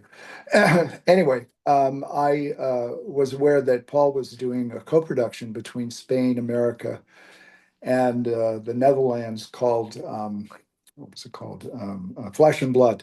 Oh yeah. And yeah, and so I was getting dailies on 3/4 inch cassettes Wow. because the post production unit was there in Ryan there at that facility. Nice. So at night I would go over. I knew the head of post production, nice guy, a very famous and respected guy, worked on in quite a few films and quite a few studios. And he would give me cassettes, and he goes, you like this stuff, He said, "There's plenty of sex, and there's plenty of violence. There's plenty of flesh, and there's plenty of blood." Mm, And I got to see the uncut version of it, and then they cut it down. And then, of course, when there's an old saying in the industry, when you're connected, you're connected. So I kept hearing like, "Oh, this is a really troubled set." And they're having problems with weather, with the cast and the crew dynamic, with the director, blah blah blah blah blah. And long story short is it got cut down, and it was just a disaster. However, Mike Medavoy, who was one of the power players, he was the West Coast head of production for Orion, and Mike Medavoy was a very powerful player in the scene. His office used to be right next to mine in Orion. Um, he and Paul had struck up a good relationship, and they had this in-house project called RoboCop. And there was a long list of directors that they were sending RoboCop to. They being the producer John Davison, who I will always take a huge shout out to. John Davison is one of the true gentlemen, and also incredibly proficient creative producers in mm, Hollywood. And I've worked with quite a few. This is not space gas. This I'm not kissing anybody I here. know. This is the truth. The John, and he's also a passionate film buff. We go to the movies all the time. Anyway, and so John was developing this script with Mike Miner and Ed Newmar, and they started at the letter A. And every single director kept saying, "RoboCop, get out of here," and boom, boom, boom, boom. When they get to V, and they go, "Paul Verhoeven," Yeah. and John said, "Oh, there's no way that someone of Paul Verhoeven's talents will be even, remotely interested in this." No. And he was pressured, and they said some other people said to John, "Go ahead, do it." So John sent it to the agent. Agent sent it to Paul. Famous story. Paul and Martine, his wife, are in the Côte d'Azur in the south of France on a vacation. And Paul's a swimmer. He's very athletic. He Yeah. swims every morning, even during production, to stay in shape, because what a grueling job. Anyway, so he gets about 10 pages in it, and he throws it on the sand. He goes, "Bleh." He goes swimming, and Martine, his companion, his wife, who has been with him most of his life, uh, picks it up and reads it. And he comes back, and she goes, "Paul, you should read this." And he goes, "I love it. It's junk. It's trash. RoboCop." Yeah. And she goes, "No, no, no, no, no." And now Paul is and was and continues to be at one time he was a fundamentalist. He Really? was, oh yeah, when he was about 19, he was dating someone who kind of sucked him into a what did they call the people who speak in tongues and they believe in the tongues of fire coming, and it's a sect. Anyway, he was involved in that, and he has been fascinated by the historical Jesus his entire life. He even wrote a book, Jesus of Nazareth. It's Oh. quite a good book. And anyway, Martine says, Paul, she goes, you didn't get the resurrection motif. He goes, what? He goes, read the scene of Murphy being killed, Oh my gosh. and then read the idea of losing your soul and regaining your soul. And she was smart, and because it's there, and is it primary? Is it the text as opposed to the subtext? No, but it's there. And Paul read it. He goes, ah. And then he started to say things like, oh, a hand is blown off. I never saw that in the movie before. And Paul loves outrageousness. And so, one of the most brilliant men I've met, by the way, there are very few directors I know who have he has twin degrees in physics and mathematics, and his specialty is theory of relativity. And he can go on about Einstein for, he's a blazingly brilliant man. By the way, after the show, could you send me, I mean, I know you've got some personal photos and such, because I don't want to just take from the net. I want to have some Oh, good sure. I can send you all kinds of stuff. Yeah, yeah. absolutely. Yeah, to illustrate. Anyway, yeah, I've got a picture of Paul and I in Santa Monica about That- 7 or 8 years ago, where we're looking fat and happy. I'm also going to transcribe this and I'm going to put this up on my blog, the Small Bear Review. Oh, okay. All right.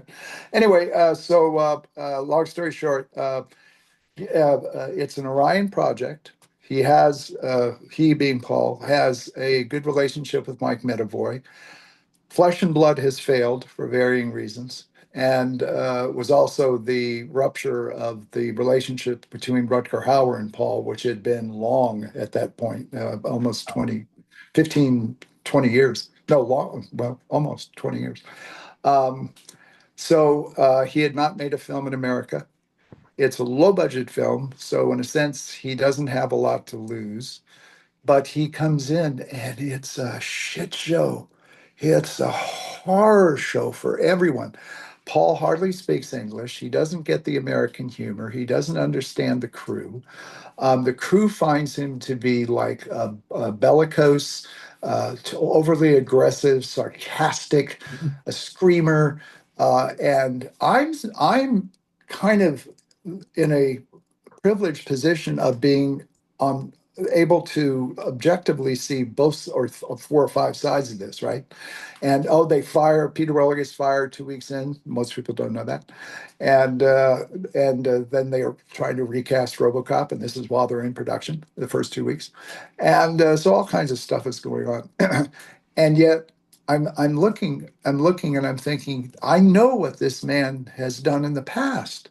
And if this is a function of his sets, from what I understood from other people who worked with him in the past, like Jos Vecano, the DP, it wasn't. This was like it was kind of a more intense version of the problems they'd had on Flesh and Blood.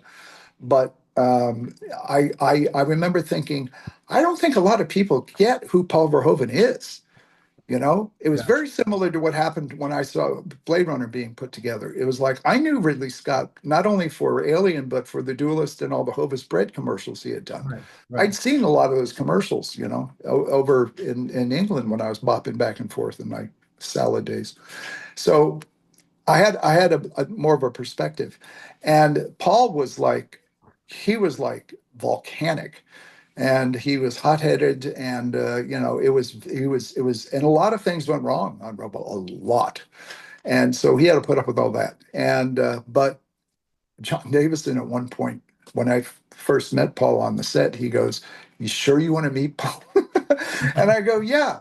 And here's another story. So one of the things I did on that show, and I did multiple things, was to put together a behind-the-scenes featurette. Now this was before they were commonplace. So we had like a 3-chip Betacam, which is state of the art at that time, video cassette. And we went down to I think it was somewhere near Long Beach or San Pedro, where they were doing all the scenes with Murphy having his head blown off. And I was, And it was tense. And they're all saying, "Don't talk to Paul, don't talk to Paul, don't talk to Paul." And I go, "I got to talk to Paul." So there's a shot in my Making RoboCop featurette where you see a close up of supposedly Murphy's RoboCop's hand with the spike, where he slams it into the monitor of the real estate guy who's selling the house where he used to live as a human.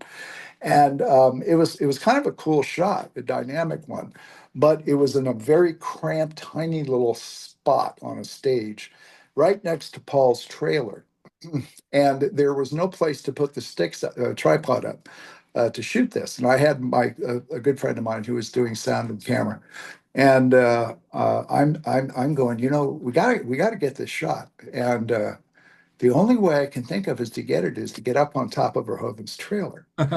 And John goes, "You're out of your mind." And I go, "All I can do is ask, and all I can do is say no." And he backs off and he says, "Well, you don't tell him that I told you it was okay." So I go up.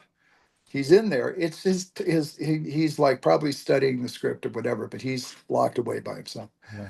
Knock on the door. This is my introduction to Paul Verhoeven. Door bangs open. Yeah, like that, you know. And I said, "Paul, you see me hanging around. My name is Paul too. I'm very familiar with your past work." I said, "I'm here from the studio." I said, "I'm doing a little featurette that one will be shown to conventions and other will go out to foreign television because they did two versions." And I said, "There's a really nice shot coming up, and the only place that I can think of that will do justice to it, and because of the logistics, is on top of your trailer. Do you mind if I and my cameraman go up there and just get the shot?" And he looks at me and he says, "Is that the only place?" And he immediately changes his attitude. "Is that the only place?" And I go, "Yeah." And he says, "All right." And he closes the door. Nice. Now, it was like, instead of like all the games and the fear and all that, and it was a little, it was a little anxiety inducing. Sure, yeah. But on the other hand, I was just talking to him as straight as I could, and, and being as honest as I could. And I never had any problem with Paul, and I still have never had problems with Paul. And then we worked together on Starship Troopers, and I was around during Total Recall. And Starship Troopers, I'm in Starship Troopers for like 10 seconds when the cow gets pushed into the pen and the warrior bug jumps on it and it says Yeah. censored. That's me pushing the cow into the room. My 10 seconds of fame. I'm also in RoboCop 2, which Paul was for a moment attached to, and then they had terrible script problems on that. And Tim Hunter, the original director, walked just a few weeks before production. Irv Kershner got like literally a 911 call. "We've lost our director. This is John Davison calling Irvin Kershner and saying, 'We need a director. We're all right. We got our sets. Everything's ready Yeah. to go.'" He flies in 2 weeks with no prep. He's shooting. Yeah. That gives you an idea. And this was Kershner. This is Empire Strikes Back or Kershner. That was his last movie. I'm also in RoboCop 2 when Robo is stripped and hanging, and he's just a torso. And I'm there, Yeah. Nancy Allen. I was a CG supervisor on that. So I mean, I've done quite a few So things, and Martin but Amos Verhoeven, almost, right? by the time of Starship Troopers, Yeah. had been through, the Hollywood way of doing things, Yeah. and it's, people do not understand the Byzantine and it's like being in the Borgias, the court of the Borgias. It really is. You have got to be 18 steps ahead and sideways to Right. have a career, and you will still get screwed over. That Yeah. is something that I don't think a lot of civilians understand about the film business. Brilliant. Is Yeah. how, yeah, well, yeah, it's what I've always called them. Yeah. It happens from the top down, all the Right. way. I mean, even the people that are, in charge of, the studios. I mean, they go through hell too. It's just unreal. It's a punishing business. But Paul, I continue to admire. He is incredibly well prepared. Did you know he started out wanting to be a cartoonist? I didn't know that. Yeah, there was a Belgian sort of a Dick Tracy type of a character that was very popular at the time when Paul was growing up in the 40s and the 50s and the 30s. And he used to copy those. And so he does all his own storyboards. And he also, Oh, you can see he can do detailed stuff. And he's not of the technical elevation of a Ridley Scott, but he definitely can yeah. get it across, you know. And so a very interesting man. And you know, we've stayed in touch. I've written a lot about him. I did a whole book on the making of Starship Troopers, and you know, someone I admire. Also, someone who can be very, very difficult, but to the service usually of the project. You know, Right. now Sharon Stone was going through. You know, it's no secret that women age out, quote unquote, faster than men in the business. You know, if they're not young and fuckable, as the awful phrase is, Yeah. that they still use, by the way, although behind closed doors. You know, by the time you're in your 20s, you know, late 20s, it's over for you, supposedly. Well, Sharon had already been knocking around for a while, and she was getting past that. And oh, I can't put, I so want to say this, but I dare not say this little anecdote. But anyway, let's just put it this way. Okay. She was a handful. She was a handful, both on Total Recall and on Basic Instinct. And Paul said at one point to me, the only actor I've ever met who I'm actually afraid of is Sharon Stone. Oh, wow. I don't know how serious he was being, you know, Yeah. but you can say, you know, and there is, of course, the counter argument that she's a woman in a man's world. And, you know, any, you know, a woman who has a strong character is called a bitch and a man is called, you know, Right. a careerist. And, you know, I get all that. But she was interesting. I want to make some connections here because one of the surreal and improbable aspects of my life is that as a publisher that I've published original work by David J. Haskins, who the guy who I mean most people just think of Bela Lugosi's dead, but I mean he's a film composer, he's a playwright, he's like you, an omni talent, as Martin Amis famously described you. And Oh, well, thank you. That's very kind of you. and And thank you, Martin from the grave. Martin was a good guy. I'll talk to you about Martin if you want. one of my favorite, writers of all fucking time, man. Yep. But Go, keep going. but so David, when I knew that, as I was doing the Burroughs book, I'm not sure if we talked about that, but it's called The Junk Merchants. And when I say I have everybody, I mean everybody except I've been trying to get, hold of Clive Barker for the longest time. But short of Clive and Patti Smith I talked to online, Dennis Cooper resists my, allure, such as it is. Um, anyway, but everybody else. I mean, Poppy Bright, Caitlin R. Kiernan, Ken Goffman, aka Are You Serious? Graham Masterton wrote our foreword. Poppy wrote the introduction. We've got and David J. Haskins from, of course, Bela Lugosi's Dead fame. What's the connection? Why am I rambling? Well, um, David J. Haskins is a self-described Burroughs obsessive, you know. Mhm. And in fact, that's why I approached him. I emailed him early in the production. Well, we had actually done the Junk Merchants volume one in what was it, um 20, that was it 2016 or 2017. And I have a brain injury, so I'm very Rip Van Winkle.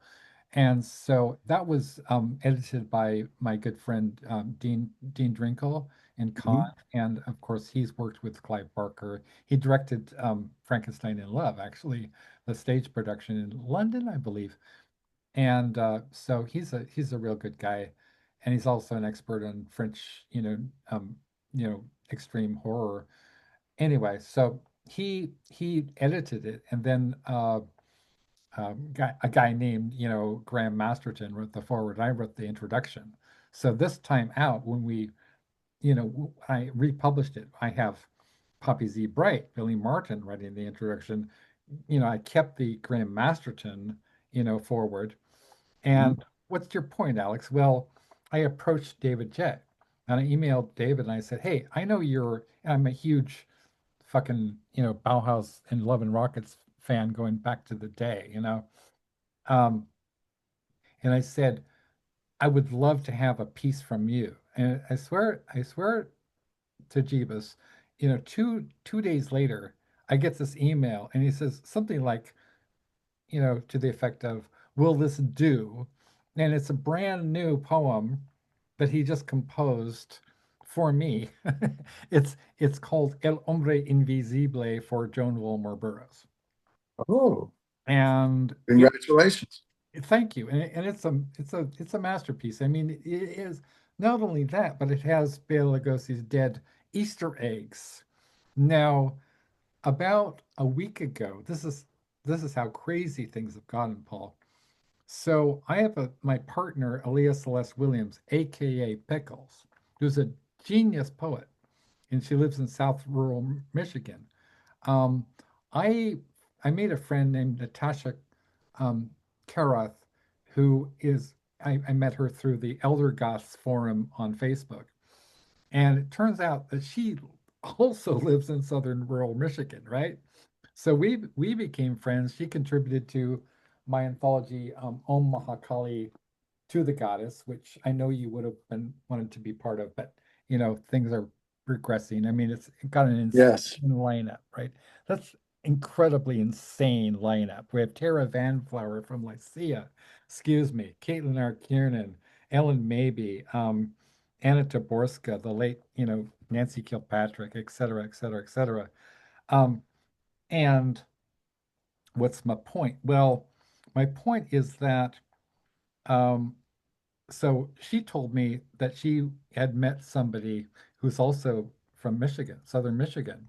His name is Zachary Betts or something. I did a whole thing with him last week, and he is a collaborator with David. So, David had allowed me to, republish the lyrics to the day that David Bowie died. Mhm. So Zachary emails me and messages me and says, hey, I work with David. I said, get out, you know. And he said, yeah, man. And initially, Zachary had offered to write because he was the guy who um who hooked up David with Anton, I forget his last name, the guy from Brian Jonestown Massacre, right? Right. Hmm. And they, you know, Remember when they and the Dandy Warhols were having that feud? well, yeah, that's a whole other thing. Yeah. But Anyway, I let's yeah. yeah, it's all good, my friend. And so this is and so Zachary talked to David, my friend David J. Haskins, right? It's absolutely surreal. And he says, oh, so David and I agreed that David should write something for you as opposed to me writing because, all Zachary did was put Anton and David in together. He introduced them in Prague, actually. Mm. And so I'm sure you have a Prague story, but or Prague I rock. liked prog rock. Ah, damn, Bad. painful. It's like looking in a distorted mirror, man. So I was like, oh yeah, well, we have all these you know, incredibly gifted people in the book. A lot of it is original material too. And so I had been actually putting off the reason this is an interesting reason that I put off publishing the Bowie book is because I was waiting for on a friend. I'm still waiting. Her name is Sharon LeVay. Okay, Sharon LeVay, as in, you know, Anton LaVey. Anton, yes. Yes, Mm. That little devil. that Yes. little devil, right? She is Yes. the Uh-huh. daughter, or the the the the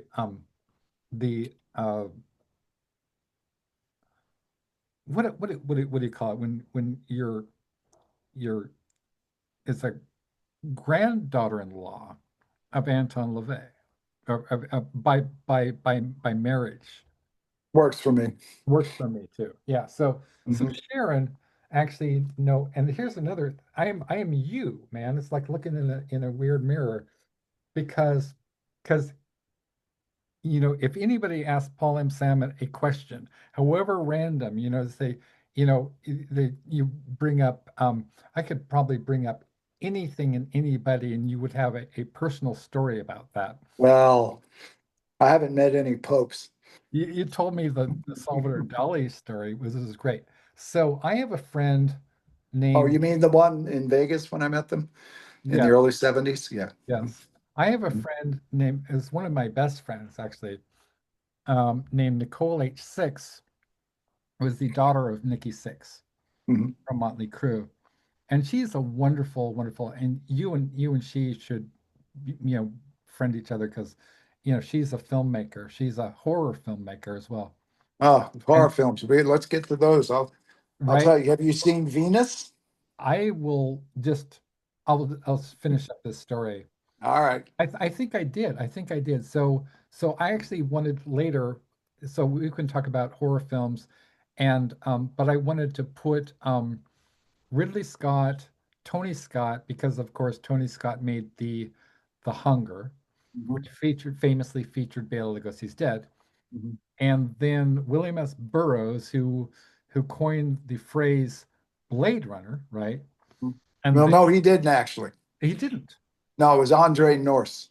Andre Norse. Okay, I Mhm. stand Mhm. The corrected. pen name for a female writer, female science fiction writer. Right. Blade Runners were doctors. Okay. The original novel had to do with a future society that there was a planet that did not, actually, rather contemporary, did not believe in science or physicians. Interesting. And so they would smuggle in doctors, and Yeah. the smugglers were called Blade Runners because of the scalpels. But And yeah, and then Burroughs was paid to do an adaptation of that for a holy. screenplay. Spent the money on junk or whatever it was he spent it on, and then just slapped together something at the last second and called it Blade Runner. And that's where Hampton Fancher pulled it off the shelf when they were really in dire need of a title at the 11th hour, and they'd gone That's through so many brilliant. titles. That's Yeah. But let's give credit where credit due. Female science fiction writer.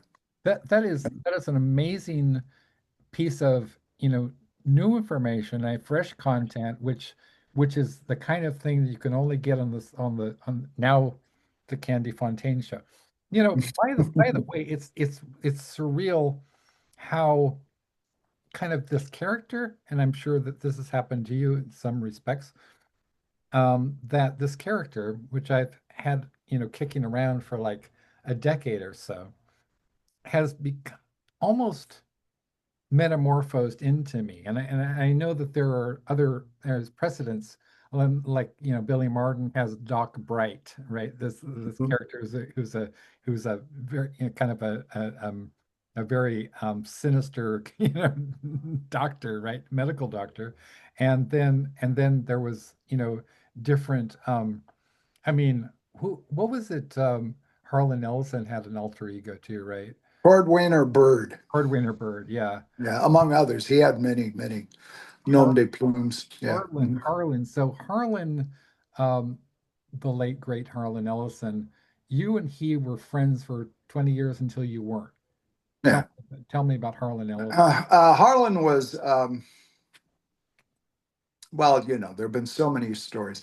I would recommend for people who would like to read the definitive so far biography of Harlan's life. It's a book called A Lit Fuse by Nat Sigaloff, and it is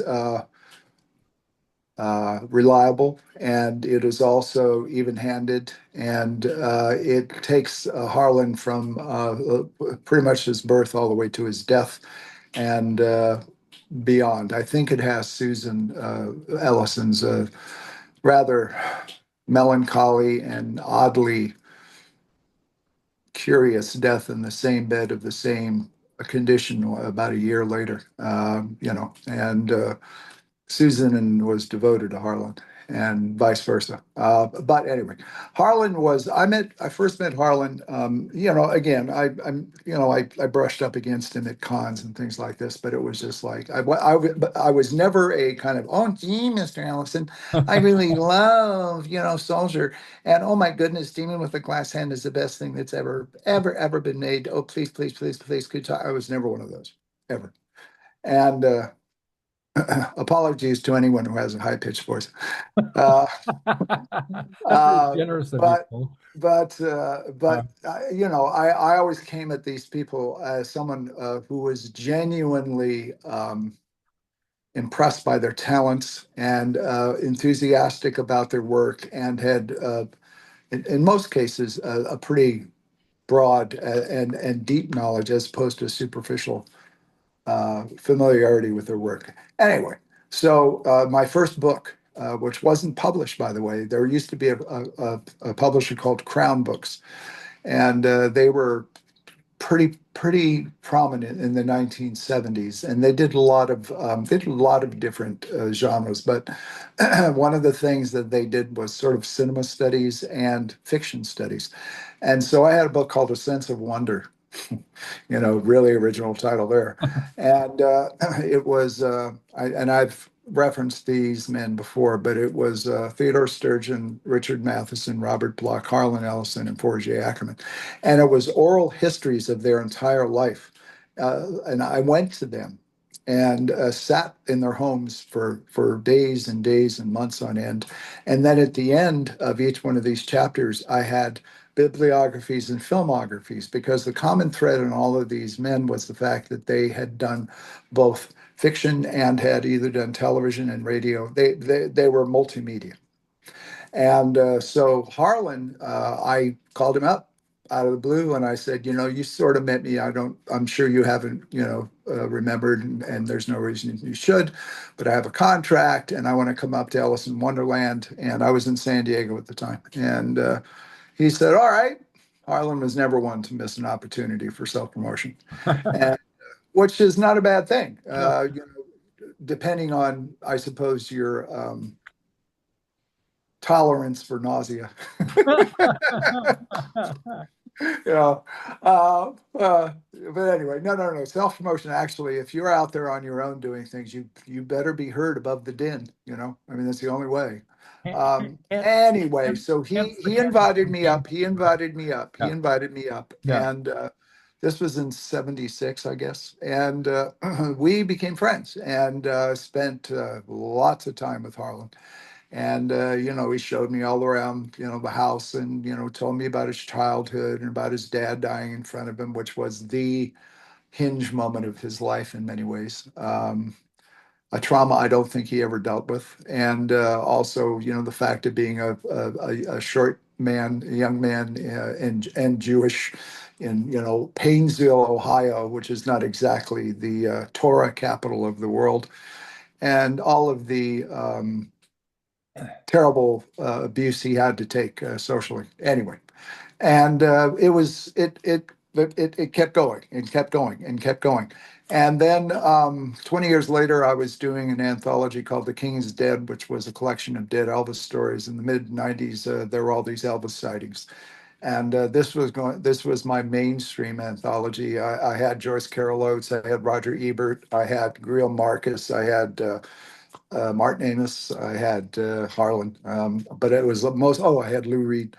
Uh, I had them do originals for the most part. And Harlan, within 2 weeks, got me a story. I was flabbergasted because Harlan was notorious about being tardy. Yeah. But it was called "The Pale Silver Dollar of the Moon Pays Its Way and Makes Change," Nice. and about Elvis's Aaron Presley, his dead twin. And anyway, we're all sailing along, and I've always been someone who's got about 15 balls in the air, and surprisingly now, as you're seeing me, this is me normally. My metabolism is meaty. Okay.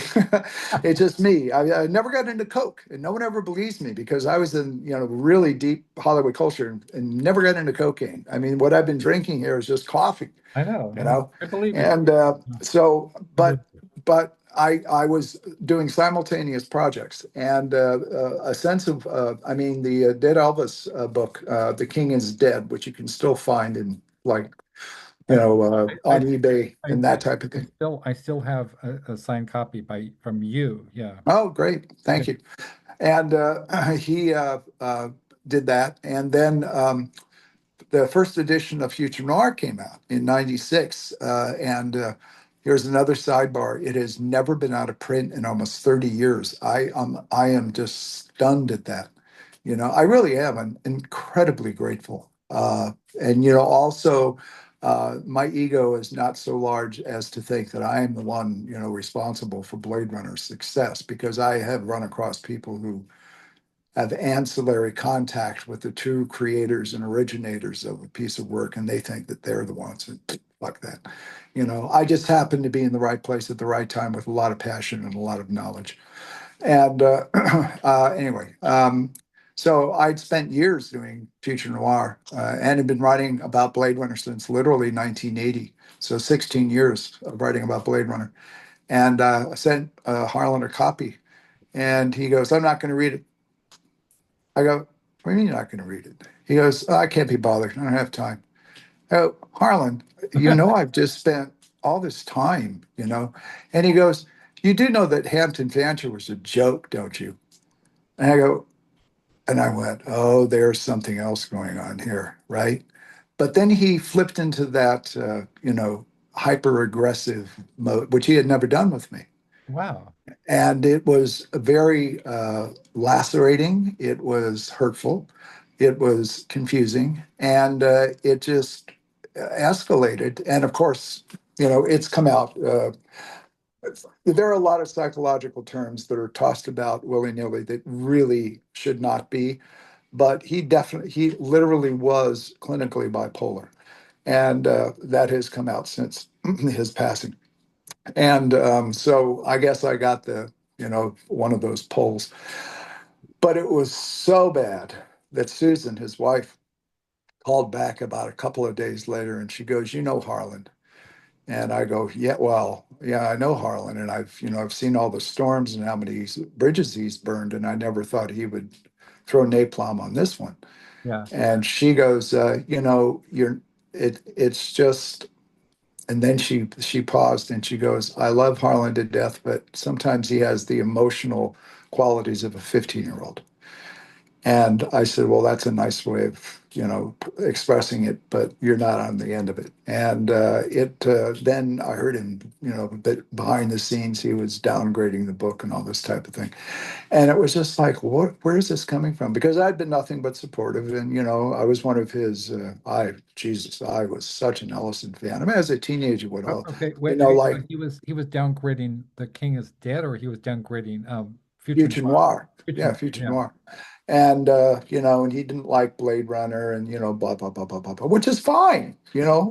There are a lot of people who don't like Blade Runner. That's, just like the title, with the knife edge, that you either fall on either side of like, boy, this is a long, dull, who cares kind of movie too. My God, this is like one of the most immersive, you know, groundbreaking, science fiction films of the 20th century. Yeah. Um, and I understand both points of view, but he didn't. He personalized it for some reason, and it was very hurtful. And so that kind of ruptured the friendship. Um, and there were some other times when we were cordially met, but it was never the same. Um, so I also felt terrible that when he had his stroke and his heart problems, that I didn't go visit him in the hospital. And later, when he was bedridden, I did attempt to go visit him at home, but he was, I think,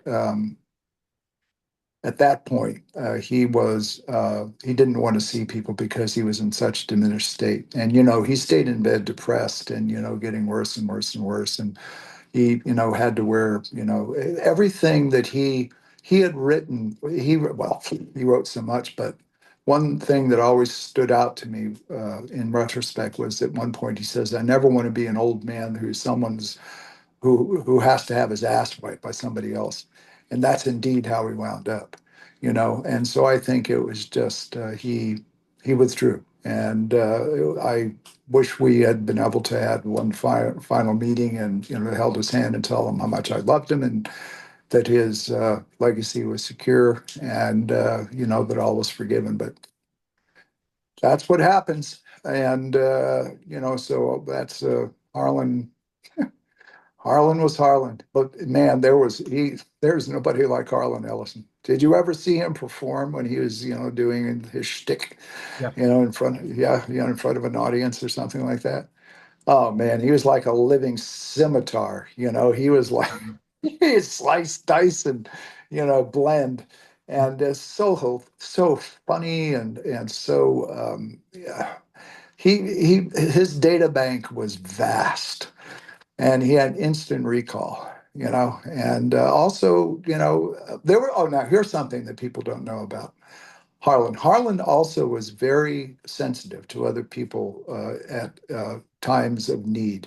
When Bob Bloch died, his widow, Ellie, there was some unfortunate debt that was left behind. And Harlan, behind the scenes, called a lot of people up and said, I don't know if you've heard, but Ellie is in kind of financial straits. And if you would like to put some money in, to a pool. And he never made that public. It was all very discreet. And I and a lot of other people that he knew did, and so he would do that kind of thing, So he did have a kindness to him, but it was tempered by this incredible self-destructive urge, you know. yeah. I mean, when I met him in '76, his career was essentially over. And Really? neither one of us knew it because he really was a product of the '60s. The beast that shattered heart, the love of the world, repent, Sure. Harlequin, said the TikTok man. Yeah. I have no mouth and I must scream. That's all '60s stuff. Right. But Boy and His Dog, I think, is '70. And I met L.Q. Jones a number of times, the guy who directed and produced Boy and His Dog. And Yeah. Yeah. Harlan once told me, he goes, "Have you ever met LQ?" And I go, "Yeah." I said, "I happen to have a friend who, is Sam Peckinpah's, very close to Sam Peckinpah. And so LQ and I have actually partied a couple of times. This is back when I was still partying. Wow. And he goes, "What do you think?" And I said, "Well," I said, he's intense and he's a little crazy." And I said, "But I liked him. He's an authentic, person." And he goes, "I don't know. He scares me." This is Ah, Harlan Ellison yeah. saying this, He goes, "I don't know about LQ. He actually scares me, And I thought, well, that's interesting, that LQ is like he had no fear, And Really? it's so fortunate. I mean, this is what amazes me Yeah. that up to at the beginning, I sought out Yeah. my idols, and it is true, kids. They do have feet of clay, Yeah. usually, but then it just sort of multiplied, and in the weave, the strands all came together and kept turning different colors, and the rug kept expanding and expanding to a tapestry, to a just a magic carpet. It's, I mean, I was just thinking about the other day, did you know that I was in the first 10 issues of Fangoria? Now, Um, how arcane is that? that is When arcane. Uncle Bob Martin was the editor, and Fangoria was the struggling little sister publication of Starlog, and now it's the Yeah. premier, quote unquote. Yeah. And, I've got that behind me. I've got meeting astronauts, hanging out with what was his name, Buddy, the silent film star who was married to Mary Pickford, Wow. Buddy Rogers, and spending a day with when Jack LaLanne turned 70. I used to work. I still work out, but I was working out at. He had a bunch of gyms, and it was in Long Beach, Yeah. and he was doing a stunt where he went shackled, and the only thing that was free were his legs. Oh, wow. And he pulled 70 rowboats with Oh my people in God. them in Wow. Long Beach Harbor for Nice. half a mile. I know. I know. I used to live in I'm involved in that. My that. wife and I Wow. were on the lead boat in front of everything else with all the celebrities, including Buddy Rogers and a whole bunch of other people, everything from the silent film stars up to whatever it was in the early 1980s. And our job was really difficult. We were filling up helium balloons and tying them off for the after party. But and I got to and Jack LaLanne and his wife Elaine, and and he did it. And I remember thinking, oh my God, I watched this guy. He was doing a dolphin kick. If you know what the butterfly stroke is, that used to be one of my strokes when I was a semi-professional swimmer. And he did this all the way. He's got these. He's towing. It's not a stunt, And I'm just like, this man's Wow. 70. Wow. Awesome. Uh, Yeah, So, and I've met, who meets Jack LaLanne towing 70 rowboats while he's shackled? well, I did. it, You know, this it just is like completely. it You're it talking I'm about. it boggles the mind. It really does. You're talking about. I think maybe kind of on a deeper structural level of a substrate of consciousness or the quantum reality, that we're at a tipping point in the history of you know the planet, I believe, and a lot of other people like my good friend Ken Goffman, are you serious, thinks this as well.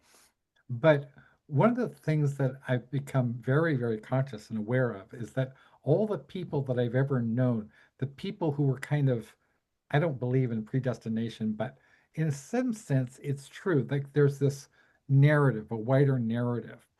For example, I was always admired, I wanted to be part of the Beat generation, right? I wanted to be part of the Warhol factory. Now, when I was growing up, I mean, in a little suburb of Sacramento, like there was no way that I could possibly have imagined many years later who I would be working with, Um, and then it's kind of like a dream or a fantasy where I don't know, like there's a classic, fantasy where people think that they're, maybe their actual parents are like royalty or something like that, right? Yes, Like or that you're a prince or a princess from actually Mars.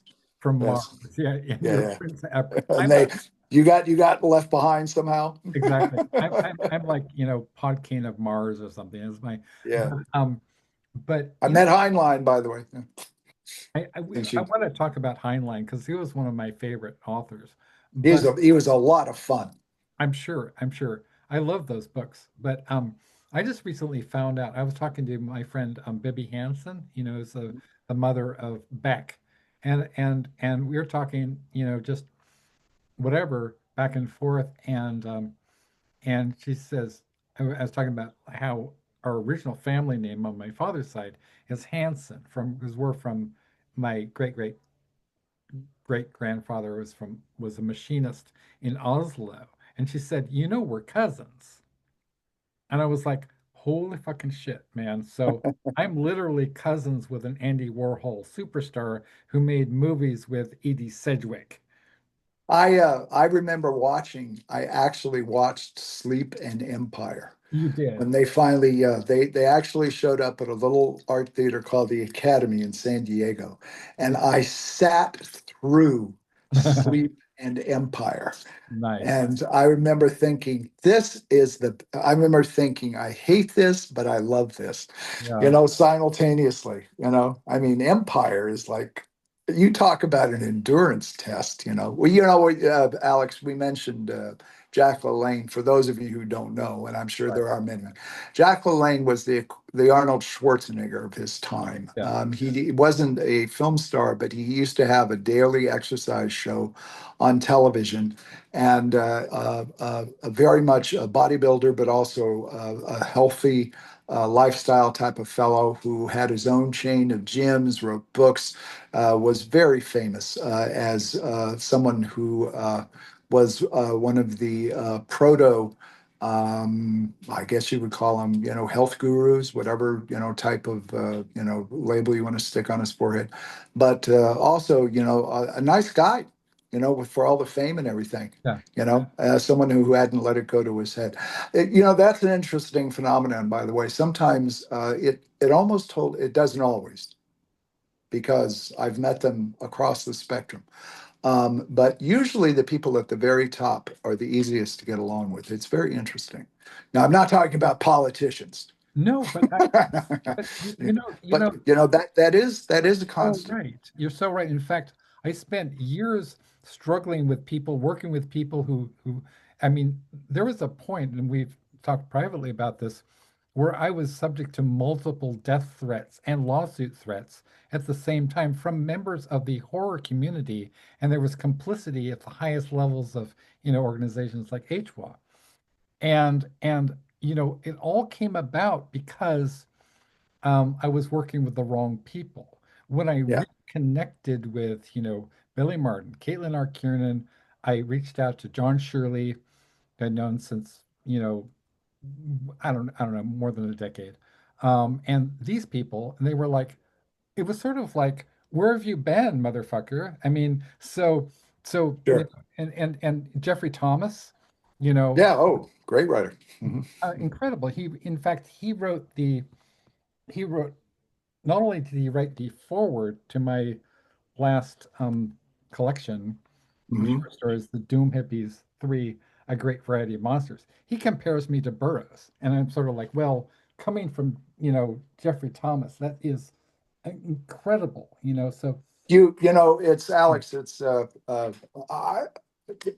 mean, is this going to sound stripped down and simplistic, but really, my dad, well, my father and I had a complicated relationship, but one of the few things he said that stuck with me, that in a good way, he was not one to dispense any kind of life guides or wisdom, but he said, Paul, there are only two kinds of people in the world. And I thought, I was a teenager at the time, and I thought, oh God, here oh comes that God, perennial, right? I don't want to yeah. hear this, old fart, blah, blah, blah. He goes, there are good ones and there are assholes. Yes, And it's true. that's true. If you want to reduce it to that, Yeah, because we're all shades of gray. I mean, yeah. absolutely. Yeah. We are all curtains of doom and ecstasy, all Ooh, intermingled. is that a Paul M. Salmon original you It just coined that? popped into my head and rolled off my tongue and into your ears. So, Now, that was choice. oh, thank you. Yeah. But yeah, but it is true. And, sometimes people will, I know I have done it, and I tend not, it's a bad habit to generalize, but I do know that there's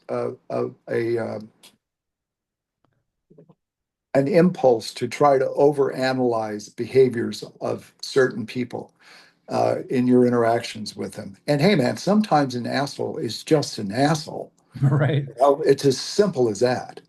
And they may not be an asshole to other people. They may be it just to you, but don't overthink some things. Yeah. I mean, there are plenty of people out there. You, this is Paul's philosophy, I suppose, Okay. 101. Welcome. But there are so Yeah. many people out there that if you make the effort to meet as many as you Yeah. can and get your radar out there, and your radar is only finely attuned through experience, Right. which means that you will be fucked over and that you will have horrible encounters. Yes, exactly. We're having one of our famous late afternoon thunders. So Yeah. can you hear the rain coming down? Yeah, that's Yeah, it's cool. a Yeah. cloudburst. This will go on for a while. Anyway, that after a while you are able, if you are self-protective and if you are open-hearted at the same time, you are able to differentiate who you can trust and who you cannot. And as life goes on, your options diminish. And I am a person who I vacillate between stone cold atheism and occasional agnosticism, but no, I don't think there's anything after this except darkness. But if there is, then wouldn't it be nice to go to your grave thinking, I made mistakes, I was as human as the last person, maybe I was a bigger asshole than I should have been, but at the end of my particular life, the cup on this side that is golden is more filled than the one here that is lead. And so, I mean, that's very simple. Does that sound overly altruistic and naive? I don't think so. I mean, we're all in the same fucking leaky boat in this life, Right. Yeah. Yeah. Yeah. and we're all bailing, Yeah. constantly bailing, and Yeah. every now and then we got to hand the can to somebody else and say, look, you bail for a while, Yeah. I'm freaking out. Yeah, like my partner Leah and I, we talk about this, being on the struggle bus, and sometimes we're like, "Hey, Leah, can you drive?" I hear you. Oh, Can bus? I'm pretty open about my flaws and my Uh, my uh, my nightmares and that type of thing. yeah, But no, try to surround yourself with people who are your friends, and it all gets down to knowing who you can trust. it's very, very simple. And as Burroughs once said, there's an old, I won't say what the actual quote, because it's very politically incorrect, but an old black, once told me, people are shits, darling. Oh yeah, well, but then you read, we were referencing ancient philosophers and writings. You mean Yeah, Marcus Aurelius, the Stoic. of course, Read his Meditations, of and course. you talk about someone who is a poetic realist. There's a man who his life lessons are just as relevant I, now as they were during the empire. I usually have Marcus Aurelius within, you know, like, you know, opening up and, gleaning insights distance. And one Then of I'll go and I'll pick up my Nietzsche book as a corrective, and then I remind myself, now wait a minute, he had syphilis. So okay, he was but that was, yeah, poor guy. So let's talk Nietzsche. So the will to power, oh geez. Yeah, yeah. Well, right? there's a great deal of realistically fearful observation on the complete disintegration of our country as a moral center, which we never were. I Right. mean, God's sakes, I mean, anyone ever hear of the Spanish American War that was manufactured, and Yeah. anyway, but there were aspects to the American experience that were positive and to be pursued. But Nietzsche talks about power. Nietzsche talks about the Übermensch. Nietzsche talks about the abyss. But really, what we're seeing is the same cycle. I mean, just about, I can't think of a civilization that did not self-inflict its own destruction. Yeah. And we seem to be in an accelerated phase of that right now. People go off on Trump, of course. What one sane person wouldn't, Right. And I know people who are quite intelligent and otherwise quite sensitive who think that, well, this country needs a shaking up, And I said, well, I would agree. I don't think it needs to be burned to the ground, but there you go. Um, but historically speaking, these things are self-inflicted. And we started to go down this path Yeah. with Nixon. I mean, Nixon, there used to be a button called Nixon is the one, which was originally a campaign slogan for him that was turned against him by people who thought of him as the devil, which he was in many respects. The father of the DEA, the first person to go and really start to privatize things. People don't know these things because they don't study history. But then you hit the Reagan era and you see the power structure that was threatened during the 70s by all of the cultural and social revolutions that were going on that were kind of like at the same time degrading. And they saw a vacuum and they said, look, man, we have got to take control of this country again. And so who do they put in? They put in Smiling Ronnie. And Ronnie goes and privatizes everything. Ronnie goes and, starts all those little wars.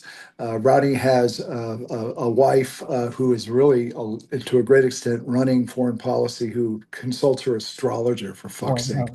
no.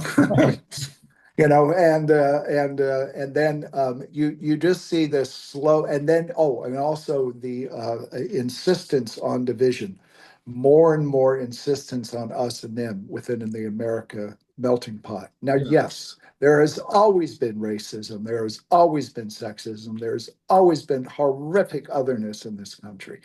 But there are people in my lifetime, in the last 50 some years, who have just capitalized on that and hammered those wedges in and hammered for their yeah. own glory and for their own advancement. They're total cynics, absolute cynics. And so you just get this slow tearing of the fabric. I remember when we were in Houston shooting Robo 2, and we were on location there for my wife and I. It was one of the few films we actually worked on together. She was in charge of what was she? Assistant production manager for the second unit, and we were like driving around. I was seeing homeless encampments, and this is like in '89, and I was seeing other things. And there was a huge depression going on in the oil market right then. And there were all these empty high rises where Yeah. the owners were jumping off and committing suicide while we were filming. So there's an interesting backdrop, for Robo 2, this dystopian futuristic thing that was literally going on all around us. And I remember turning to my wife at one point, and she reminds, I'm still with her, 50 years, July 15th of Congratulations. this year. Unbelievable. I don't know. It's, hey, believe me, it's not to my credit. Of It's all her. course. you know. Yeah. But I remember honestly, I looked at her and I said, you know what? And she goes, what? And I said, I've been saying this for a while, but I'm looking around right now and I'm seeing it. We are a third world country. And she goes, no, come on. It's like, we've got a good middle class. Where's our middle class now? Yeah. We've got lots of jobs. Where are our jobs now? We've Right. got a good education system. Where's our educational system now? Right. We have healthcare. Where's our healthcare now? We've got the best scientific minds in the world. Where are our scientific minds The now? world's on fire. So it's Oh, been this complete devolution, yeah. for 40 years. And Trump is the end result of this. There's nothing. He is not an outlier. He is the end Oh, I game know. of something that started 50 some years ago. Yeah. And, and now, who was it that says each generation, gets the government it deserves or something I like don't that? know. Yeah. Yeah, but that's where we are, Yeah. and it's horrific. We've been talking about people who have transitioned or part of the LGBTQ plus communities, and women losing the right to abortion, for fuck's sake. Horrific. Who's it's not, all of these arguments have been Yeah. made far more eloquently than I can. Yeah. It's just that things aren't going to get better, folks. Yeah. This is continuing. This slide is continuing. And so I guess everyone at this point needs to decide on their own, what am I going to do about it? You have options. You can flee, you can hide in the cave, you can join one of the factions, or you can just leave and take your pick. But it is so dispiriting. I have to literally.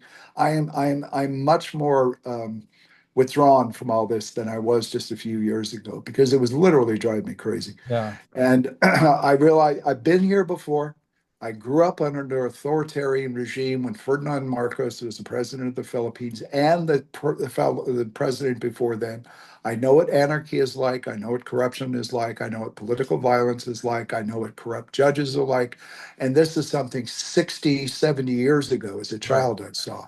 So, I'm waxing hot here, but Yeah. it's just because, for all that, let me throw out a life ring of hope.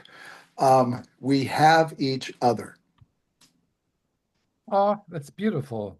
We have, yeah, I Yeah. sound like yeah, fucking No, self-help book. no, no, shut up. I really But mean we that. do, we I do. do. I do mean that. It is beautiful. Oh, well, thank you. Um, I, I, I cringe when I get a little too, you know, simplistic. Own it. On the other hand, why say anything original when a cliche will do, No. right? Right. But no, seriously, we have each other and we have our lives that we live on a day-to-day basis. And some of our lives are very tough.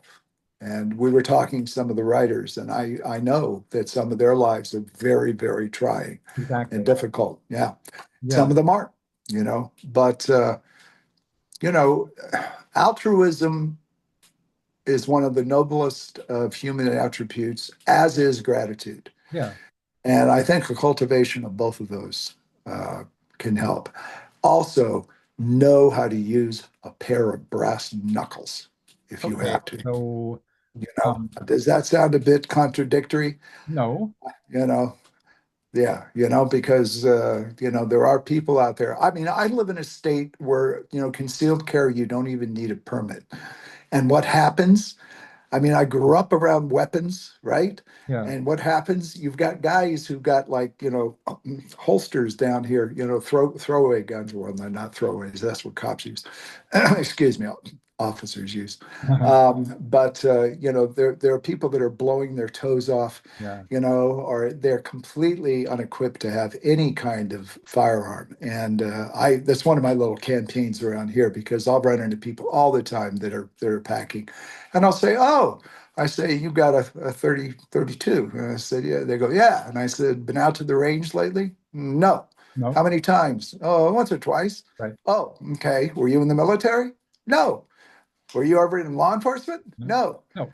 No. Well, let me just give you a statistic. And at this point, they're backing off, but Yeah. I Yeah. say, let me give you a statistic. As someone who was in all of that, I can tell you that the odds of that firearm either hurting you or someone in your family is much higher Right. than any kind of self-defense fantasy that you have going Right. in your, Exactly. Yeah. you know. And no, but they don't get it, and then they do blow their toe off, or then the kid does pick it up and Yeah. shoot little Johnny next door. Oh, Alex, you Yeah. know, Exactly. this gets back to what we were our Right. first topic, which was the horror of the real as opposed to the horror of the fantasy. There was a experience that I had which I'm still processing, and that would took place around 20. Was it? I don't recall because I have a brain injury, so I'm kind of like Rip Van Winkle. But it happened a while back. Now I had a friend who works in the music industry and rock and roll. Not going to say their name. They have worked with dated Tony Iommi from Black Sabbath, Mhm. dated Gene Simmons, worked with Deep I, Purple. I worked with Gene Simmons too, Okay, and Ozzy, but I'll tell you that one later. okay, worked with whatever. So this is an absolutely true story. So this person picks me up in their Jag. And they also, their family is all in law enforcement. Their brother, who actually died recently, was in the FBI, was an FBI guy, picks me up in Sunset Boulevard and drive and behind us there's this SUV. I don't know, I didn't know who it was. Black SUV, tinted windows type of thing. Kind of, yeah, yes, Mhm. yes, yes, yes. Mhm. So we're driving down and this person, okay, it's a woman, was very, very well known at the Rainbow as in fact they called her the princess. They I considered, remember the rainbow. Yeah, yes, right? They consider her so sure. wealthy. So Hell so of a club. Mhm. right, yeah. So she's got her ass hanging out of not her, whatever her booty, which was not bad, but it was like, You're going to get comments. I know I will get fuck you too, I know, that's funny. No, don't worry. I find it amusing. I know, right? But her Jaguar, her car, which is a sweet, sweet ride, right? Right. And I'm not, no. piggyback on that one. Oh boy. So she's got her car, you know, halfway, on Sunset Boulevard, and it was like 8 o'clock, and it was like bumper to bumper traffic. Now, you've lived in LA, you know what it's like, right? Like, this is a road rage incident asking to happen. When I tell you that she's blocking traffic on Sunset Boulevard, then she gets out of her car and she goes up to the whatever the security guy at the bow, and she's like, okay, I want to, I need to park because whatever, I'm so and so. And they're like, so and so, um you know she called herself the rock star whisperer. And they were like, you can't, it's like that scene in Fear and Love in Las Vegas. You can't park your car here. You can't park your car here. This is not a proper. And she's like, why not? She's like, there's no parking spaces left. Like, what the hell? And she's like, she's imperious because she's like a witch, literally a witch. And she says, of course there's a parking space. She's arguing about consensual reality. Well, there's right there, and then there's like, this was very kind of PKD. We need to talk about PKD, but this was Sure. almost like this little, portal opened up, and a concomitant parking space opens up in the rainbow. So she's like, of course, see, right? Do you see what I did? You see what I Yes. did there, right? Yeah. We park in an impossible way. And the person who was behind us in the black SUV, all I remember is that they were smiling. I mean, they had tinted windows, but it was semi translucent or whatever. And the person was smiling. I was like, this is not right. Who is this person? Well, there was we partied, right? I mean, she was literally like, I think at that point we were going back and forth. Also, she had a client named who went by several names: Soraya Bishops, Seraphin Ward, kind of a coke casualty. Anyway, we're partying. I think Gene Simmons may have been involved. I don't know. Lemmy was on one floor, and then Gene Simmons was up here. She was Mhm. going back and forth. And she was like, "Oh, I need to talk to Mick Fleetwood." And I'm okay, whatever. So then it's it's all a blank. Then all of a sudden we're in the SUV, and she whispers to me, we're on our way to Beverly Hills, and she whispers to me, and she says, "I think this guy's a hit man." I'm like, "Okay, and so now you tell me. Now tell me." So, Yeah. you know, I had nights like that. I know you did. I know you did. You're one of the very few people who would be able to say that. So we get to this Oh, there are others. we get to this guy's place, right? And it's in Beverly Hills. There's no power. There's no power to the house. It's sort of officially off grid. It doesn't exist.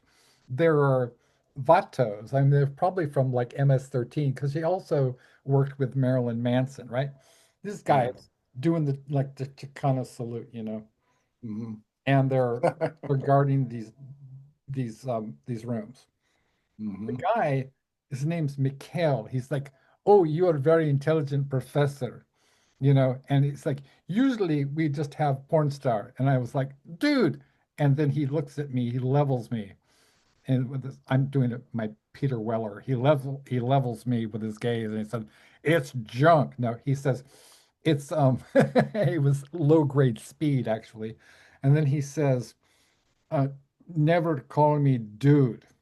And my life flashed before my eyes, and it was like, okay, respect, You, Sure. you were Yeah. literally a government assassin. Yeah. Yeah. Later, he's got his ironing board down. So we're doing low grade speed off his ironing board, right? And he's got a, glass cock or whatever, I mean, like, a crack pipe. And I was like, Sure. dude, is this a fucking crack pipe? He says, well, you can use, and I'm like, okay, so I will ingest, through my nasal membranes. I'm not going to suck on this thing. God knows, where it's been, right? Yeah, he has porn stores over, so Sure, exactly. connecting the dots there. So anyway, and then he now I did not grow up in like your with your background. I mean, my dad is a very famous inventor and artist and sort of author named Stephen M. Johnson. He's the guy who envisioned Google Glasses 13 years before Google. His fans include Bjork, right? So Ah, I'll send you the wiki link and the TED talk he did. So anyways, but I grew up in the suburbs. I did not grow up around guns. In fact, my dad and my mom were kind of counterculture, and my dad used to he did a very famous cartoon for the Berkeley Barb back in the 60s, which was like a I satire. remember the Berkeley Bar. Right. Sure. So we're mentioning Reagan. So he did this satirical cartoon of Reagan, which is apparently plastered all over Berkeley refrigerators, so it was kind of famous at the time. And so, yeah, we're very, very, very, pro peace and, one love, man. Um, Weapons, no, no, never. I mean, toy guns maybe, but Well, no, it was not my choice. It was just it was the family business, as I say, exactly. you know. So But also, one thing you should understand, right, and not to, if I can pause this there, of course. is that that was not my only environment, Wow, and those were not my only influences because I was raised a strict Roman Catholic, and I bought into all of that mystical mumbo jumbo. wow. And I was an altar boy. I was confirmed. I had aspirations like Scorsese of entering the priesthood. I went to a mix of public, private, Catholic, and government schools. So I was through the spectrum. And what I did take away in the positive sense from Catholicism, which, by the way, I do not support now and have not for quite some time, was the ethical compass that I was given, and also the mystical and really apocalyptic um, aspects of, I mean, you've got like virgin births, you've got like, resurrections from the dead, you've got blind that can see, you've got like, the final chapters of, the Bible, when the end of days, the end days come. Well, this is And that, right. and I even when I was confirmed, my initials PM as Michael, Michael was the most powerful archangel who actually, kicked Lucifer out of heaven Wow. during the battle. And so I was, I was invested. And then the Catholics made a grave error. They educated me. Oh no. Yeah, this is And I kind of spent years, yeah, I spent years of studying comparative religions and yeah, ancient and contemporary at the good. time, globally. And it suddenly dawned on me that the commonalities were so undeniable, Yeah, and the recycling of the very basic myths sure. that Yeah. kept coming up. And I went, now wait a minute, and I think the Trust thing that and really tipped me over the Krishna. edge, Yeah. Right. I'd be in philosophy classes or whatever, Right. and we'd be getting deep into the essential underpinnings of the theological beliefs of the Catholics. And at the time, the church conveniently got rid of purgatory, but at the time, limbo did exist. Yeah. And the whole idea was that you had to be baptized. You had to go through this ritual as a child or as an adult where you got these oils and they put your water on it. Oh, your sins are cleansed. If you didn't do that, you could never get into heaven, no matter what type of life you led. Wow. This includes infants, preemies, Yeah. anyone who had not a life. And that struck me as odd Yeah. and inconsistent. And also this emphasis on a loving God. What kind of loving God keeps kids who are barely out of their mother out of heaven simply because someone didn't put a little oil on their forehead? Yeah, And I'd put my hand up in right. these classes and say, I understand, yes, but could you please explain to me? And they tell me, they give me whatever the rote um, passage from the germane textbook at the moment was. I put my hand up again and I said, yes, but I put my hand up again, yes, but finally it inevitably devolved to, you've got to take it on faith, Right. Sammon. And then I'd go, oh, this doesn't make any sense. No, no. It, So, and then I dropped out of the church, and occasionally I will go back and go to a mass or something. And it's just fascinating because now it's so obviously a cult. And, the cultish aspects before I had not been aware of because I was in the cult and I had taken the Kool-Aid. But very interesting religion. Also being Irish and having that counter pagan spirituality, which I'm really really like. I mean, I love the whole uh, supernatural aspect to Irish culture, yeah. and the fear, and Me too. I'm Scots Irish. yeah, I just want to interject a sure, poem from my book, Thunderstruck, a dark poetry collection, which I wrote with my good friend Sandy DeLuca and yeah, and my partner Leah Celeste Williams. Right. So this is okay. available for Kindle, and I can send you a copy. I can send you a Oh, copy. I'd love to. And Yeah, and you know what? I didn't bring. yeah. I've got every book around me here except Future Noir. Do you have a copy there that you No, might I hold don't. up? We actually, believe it or not, we got a rave review in Cemetery Dance for this Oh, cool. Very good. Joshua Yeah, Gate. Rich Tismar. I was their film, like their critic for a number of issues, Oh yeah. and then I was going through a personal problem, to put it mildly, at the time, and also I was way overcommitted, and it was an opportunity that I feel like I squandered. It could have gone a lot better for me, but at the time, I mean, I tried for a while, but there were so many. I'll give you an idea. When I was doing Splatterpunks, the first book, Right. I was also working on RoboCop 2. Right. I was at the same time, and I actually had three different jobs because it was a non-union picture, which is why we shot it in Houston. It was a $60 million non-union picture.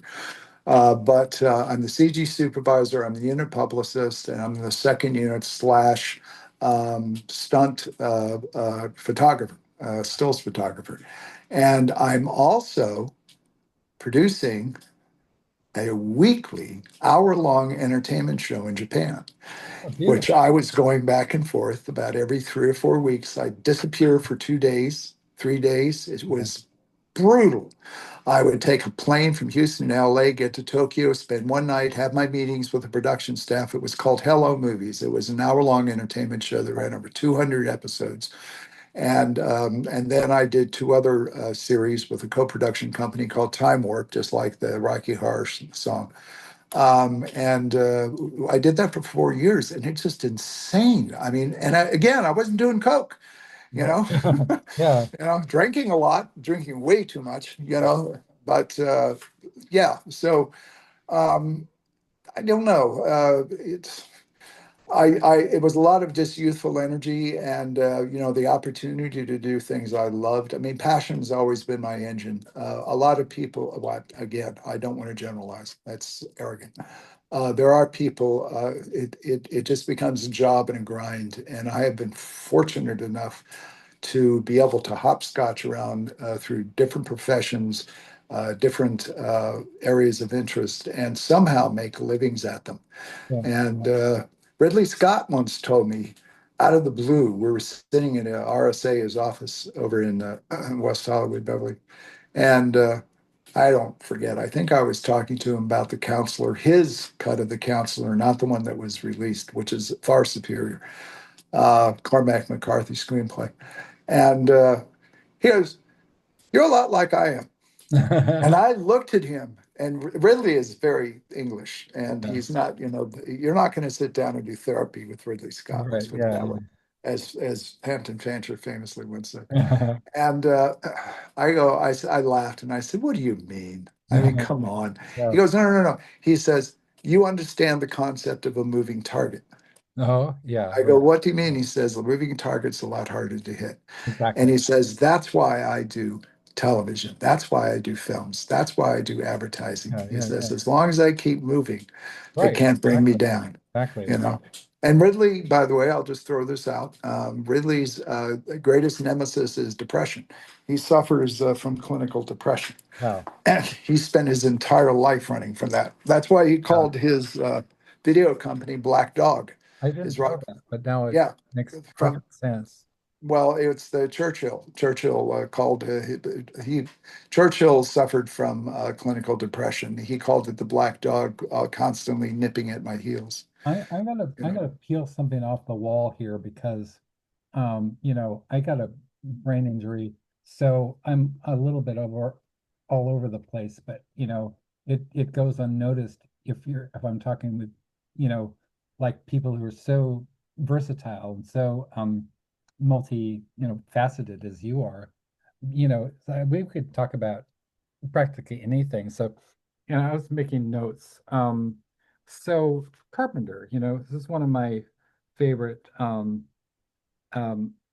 directors, and I talked to him, for the I did this thing called shock opera, which was it was going to be a book, and I still intend to. You're the perfect person to talk to about this book because I interviewed like freaking everybody, man. Claudia Simonetti, I interviewed Simon Boswell. I was going to interview Christopher Young. I forget. I was doing several things at the time. Like, for example, when I got my job at as a work for hire for Jason X Death Moon, which is like a official spin-off thing of Jason X that I did with Pat Cadigan, right? And Mhm. Nancy Kilpatrick did not like me. I'm sorry. She did not like me because I brought her. Actually, I shouldn't be talking about this, but oh well, she's dead. I didn't. You can always edit. I can always edit, but I was responsible for bringing Nancy on board, with that series. Also, Krista Faust, Hmm. Hmm. and Krista's okay. Nancy was kind of mean to me in the press. She didn't want me to. She didn't actually want me to have the one book of the series that I published. But I was already friends with. This is interesting. You probably know Jason Slater, right? Hmm. Right? J Boy, as we call him, was a mate, and he's the one who introduced me to Carolyn Monroe, and Right. it and I did Jason, it was an acquaintance in brief, but right. so just Okay. so I don't over, Okay. Okay. over qualify. Right. And he brought me on board with Flesh and Blood, which I believe was named after the Paul Verhoeven film, if I'm not mistaken. But Yeah, boy, that's some movie. Would you like, we're going up to 3 hours now. yeah, So would you like me to just riff very quickly? And I can cover quickly. I can cover a I'm multitude of topics here, like I absolutely, had given to you before. my friend. Yeah. And I'll just do like little bite-sized chunks. And if you want to, do you do edits at all, or do you just let it go roll? Um, I just wanted to show you a book because this is one of the contributors to the Clive Barker anthology yeah. with original material. And you probably know Maitland McDonough, right? I used to take Maitland on. I used to have junkets for genre press people for the films I was working on. Yeah, Maitland's a fine writer. Yeah, she was one of the first to get in there on Argento. From a serious academic point of view. Yeah. Yeah, yes, and as I recall, she was very stylish too. Very stylish. Also, So let me um, very quickly okay, let me and just run with this. As far as like horror fiction, and the reason I bring this up is during the Splatterpunk controversy when there was all this nonsense going on around it. There, a few people were saying, "Well, who is this guy who knows nothing about horror?" And Yeah. I went because again, I think we've talked about the fact that Yeah. first 9 years old, I'm reading Robert E. Howard. By the time I was 10, I had come across Great Tales of Terror and the Supernatural, which is the seminal 1944 Random House anthology that had about 45 stories, all from Algernon Blackwood to everyone was in there. M.R. James, H.P. Lovecraft, Ambrose Bierce, and this is my first exposure to them. So I'm a little boy, and I'm going, "Oh, who are all these people?" And Poe, of course. And then I hit the 60s, and there's this big explosion of paperback originals and anthologies and reprints. And I'm running into Clark Ashton Smith, and a lot of these names won't mean anything to people who aren't horror historians, but these are the bedrocks. And then I find out about things like the Castle of Otranto, and how Wuthering Heights is a part of the Gothic tradition, and and then Jane Austen, right? the Do you remember? epic of the Epic of Gilgamesh, which is Yeah. probably one of the first real horror stories in a lot of Yeah. ways. It's an epic heroic tale, but Grendel is not exactly someone you want to go have a beer with, and it just decreases. And at the same time, of course, there's this '50s boom in science fiction and horror, proto horror films. And I'm a little boy, and because I'm growing up overseas, and my mom's just a stone cold film buff. And my father is mostly a literature buff. The two overlap. And so I'm seeing things like Them when it originally comes out. I'm seeing the mind blowing Forbidden Planet when I'm 6 years old. I'm seeing War of the Worlds when it comes out in 1954, and I'm 4 years old. And that was a horrifying film back then, by the way, because America was just coming out of that euphoric optimism that lasted from about 45 to 52. We'd won the war, the guys are back, the economy's booming, everybody's got a two-car garage, and blah blah blah blah.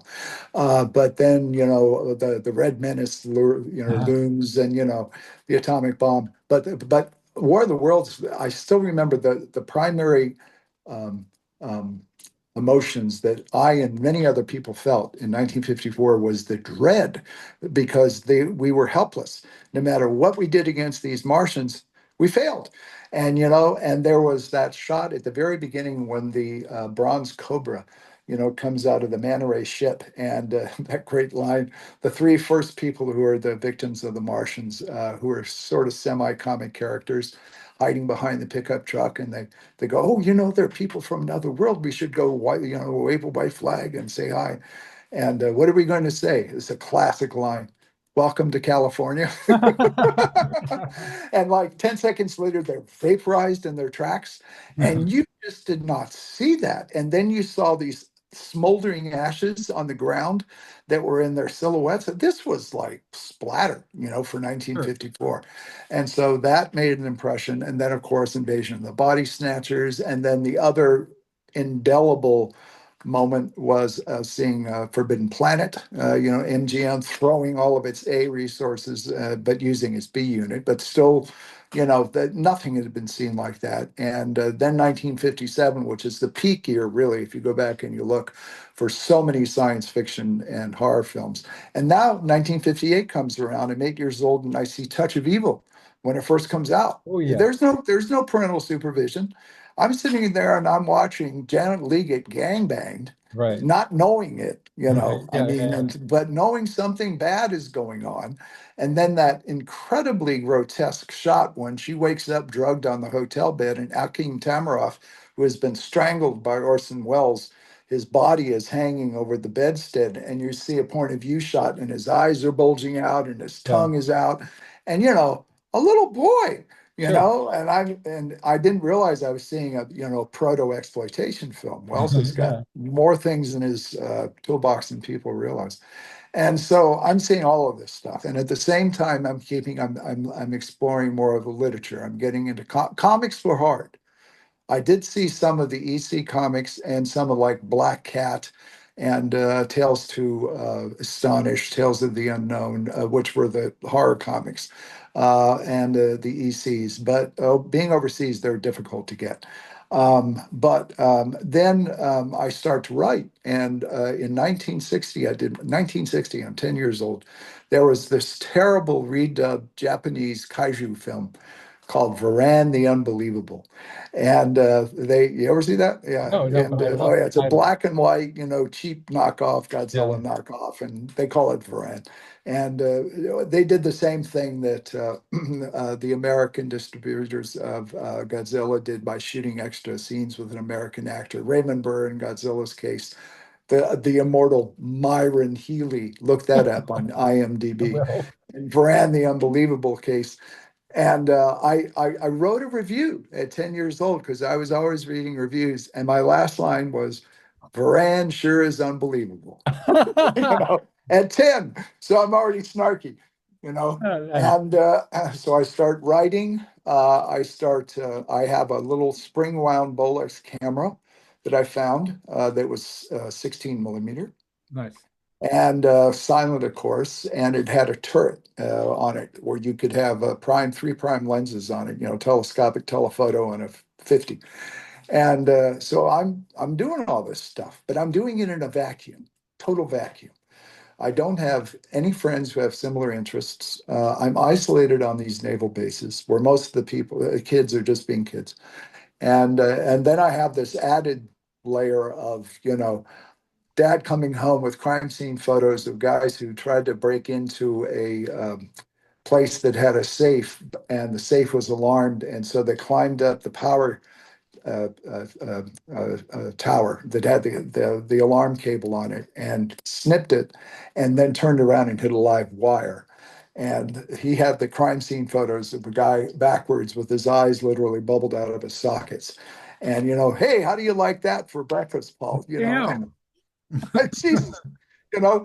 And Yeah. my mother says to my father, "What do you don't show that to him?" And he goes, "Oh, he's big. He knows how to do Yeah. it. He's seen worse." And.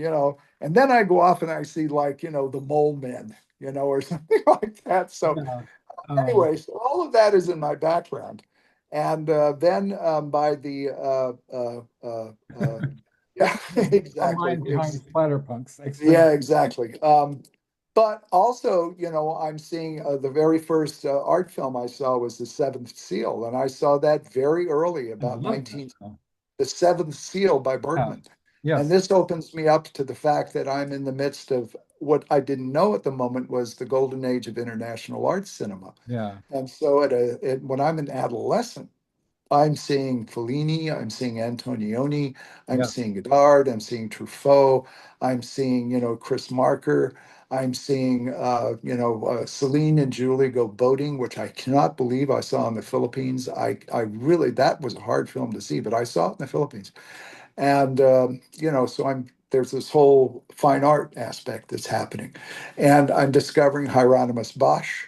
I'm discovering all of the surrealists. A huge Dali fan, which has culminated in my life of being able to be in Figueres, Spain, where he was born 2 years ago, and going to the Dali Museum there that he designed, and where he's buried. He's buried right behind the men's room, Oh, and nice. that's on purpose. That's very His crypt is Talmudian. behind the men's room. Nice. That's hilarious. It's wonderful. Yeah. And Gala is she always wanted her own, his wife and business manager and hell on wheels person, always wanted her own castle. And she found a place in Puebla, which is about a 40-minute drive outside of Figueres. And I went there, and she has her own castle, and Nice. she's buried in a crypt, and so I was able to meet Dali in the early 70s when they were in Las Vegas, she and Gala, and there was a third person there. I was visiting a friend who had just gone into the Air Force, and we were having beers, and it was some late night bar. And Yeah. there's Dali with the cane and the mustache, and there's no one else there. And I'm looking and thinking, oh my God, that's Salvador Dali, And I walked over, and he was so kind and Gala, death rays, get Yeah. away, and just a little interaction. And my friend Robert, who is still alive, and I just saw in San Francisco about 2 weeks ago. lives in Haight and has been in a rent-controlled apartment since 1976. He actually got a lithograph of one Ah, of like look at that. 15 and had him sign it Nice. on that same visit and for cheap. And I just kick myself every day because I Uh, could have gotten. But anyway, so all of this is going on. And then at the same time, my career starts, such as it is, to take off in a way around the early 1970s. I'm still in college. I bump into David Wolper. He comes down to my school. We don't have a film course at all. And but every now and then they would have speakers. And David Wolper was a very influential and positive, a powerful producer at the time. And he told me that I should go meet a guy named Douglas Trumbull. And I said, I know who Douglas Trumbull right. is. Yeah. Right. And, you know, and 2001. he Yeah. goes, you do? Because this is like 1970, right? Okay. And I go, sure, you know, Andromeda Strain, 2001, you know, blah, blah, blah, blah. Exactly. And he goes, well, Doug's coming down to your school to do a talk. Uh, And I go, oh, really? And he says, go up to him and say you met me. And I said, right. oh, okay. So I Wow. did afterwards. And he goes, oh, I'm shooting a movie called Silent Running up in Long Beach. Oh You want yeah. to hang in Chris San Stern. Pedro? Yeah. Yeah. Yeah. And so I wound up being a PA, and I'm still in college for a few days, and I Yeah. helped suit up the little robots, Huey, Dewey, and Louie. I remember Yeah. those. Yeah, and Yeah. those were That's bilateral cool. amputees. It was three guys and a young woman, and some of them had been thalidomide. One had been a thalidomide baby, a birth defect. For those who don't know what thalidomide was, it was a tranquilizer that was given to women at one point that turned out to be a horrible, horrible drug. And two guys, wait, one guy was a Vietnam vet who had lost his legs in combat. Another guy had gotten drunk and fallen asleep on a railroad track and had his Oh leg wow. severed. And then I think her name was Cheryl with a C, but I think she was just, you know, an ordinary birth defect. I mean, that sounds terrible, but you know what I'm saying. She was born without legs. Understand. And what they were walking on their hands, and we had to put them in and pull this whole front thing off of them and keep them cool because the technology didn't exist to have, you know, refrigeration units or any Right. of that kind of stuff. And so that was fun. And but then I went when I graduated. I sex and drugs and rock and roll was really going on. I took way too much acid. I had a psychotic break when I accidentally Wow. took a four-man hit of mescaline Damn. in my senior year in college, and I almost did a Sid Barrett Peter Green. Sid Barrett, of course, you know, Pink Floyd and Peter Green, the original, you know, creator of Fleetwood Mac You back when also they were wrote the Green Manalishi, right? Which is famously ex- covered by Judas ex- Priest. Yeah. exactly. And I was that close to the Right. edge, but somehow I came back. And then I get out in 72 and I decide I don't like any of the boxes I'm in. And I was essentially homeless, as I put in my postscript to the story that I had Within You, Without You, in the Hand Right. of Doom. And I kind of floated in and out of the street life for 2 years. Yeah. And that was an education. And then at the same time, towards the end of that, I become a commercial diver and the Catalina Island. And I am harvesting what they call Gelidium robustum, which is an agar. It's where they get agar from. It's a marine plant that they boil down, and agar is this gelatinous substance that they grow bacteria cultures in petri dishes. Mhm. And it's also, you'll see it packaged dried. The Japanese like to use it as a food stuff, and it's very nutritious.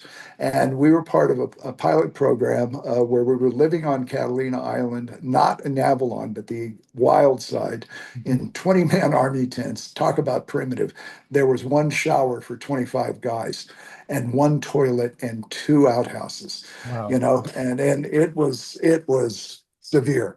And we would go out every morning, and we had 16-foot Boston whalers that would be dropped off this 50-foot barge with an Yeah. A-frame, and we were diving underwater, and you know, for up to 100 feet, and we weren't hard hats; we were regular scuba gear, and you would just have 100 foot of garden hose that you would pop into air compressor, and then just slap your regulator on, and then just go down and pick this stuff off the sides of reefs and things.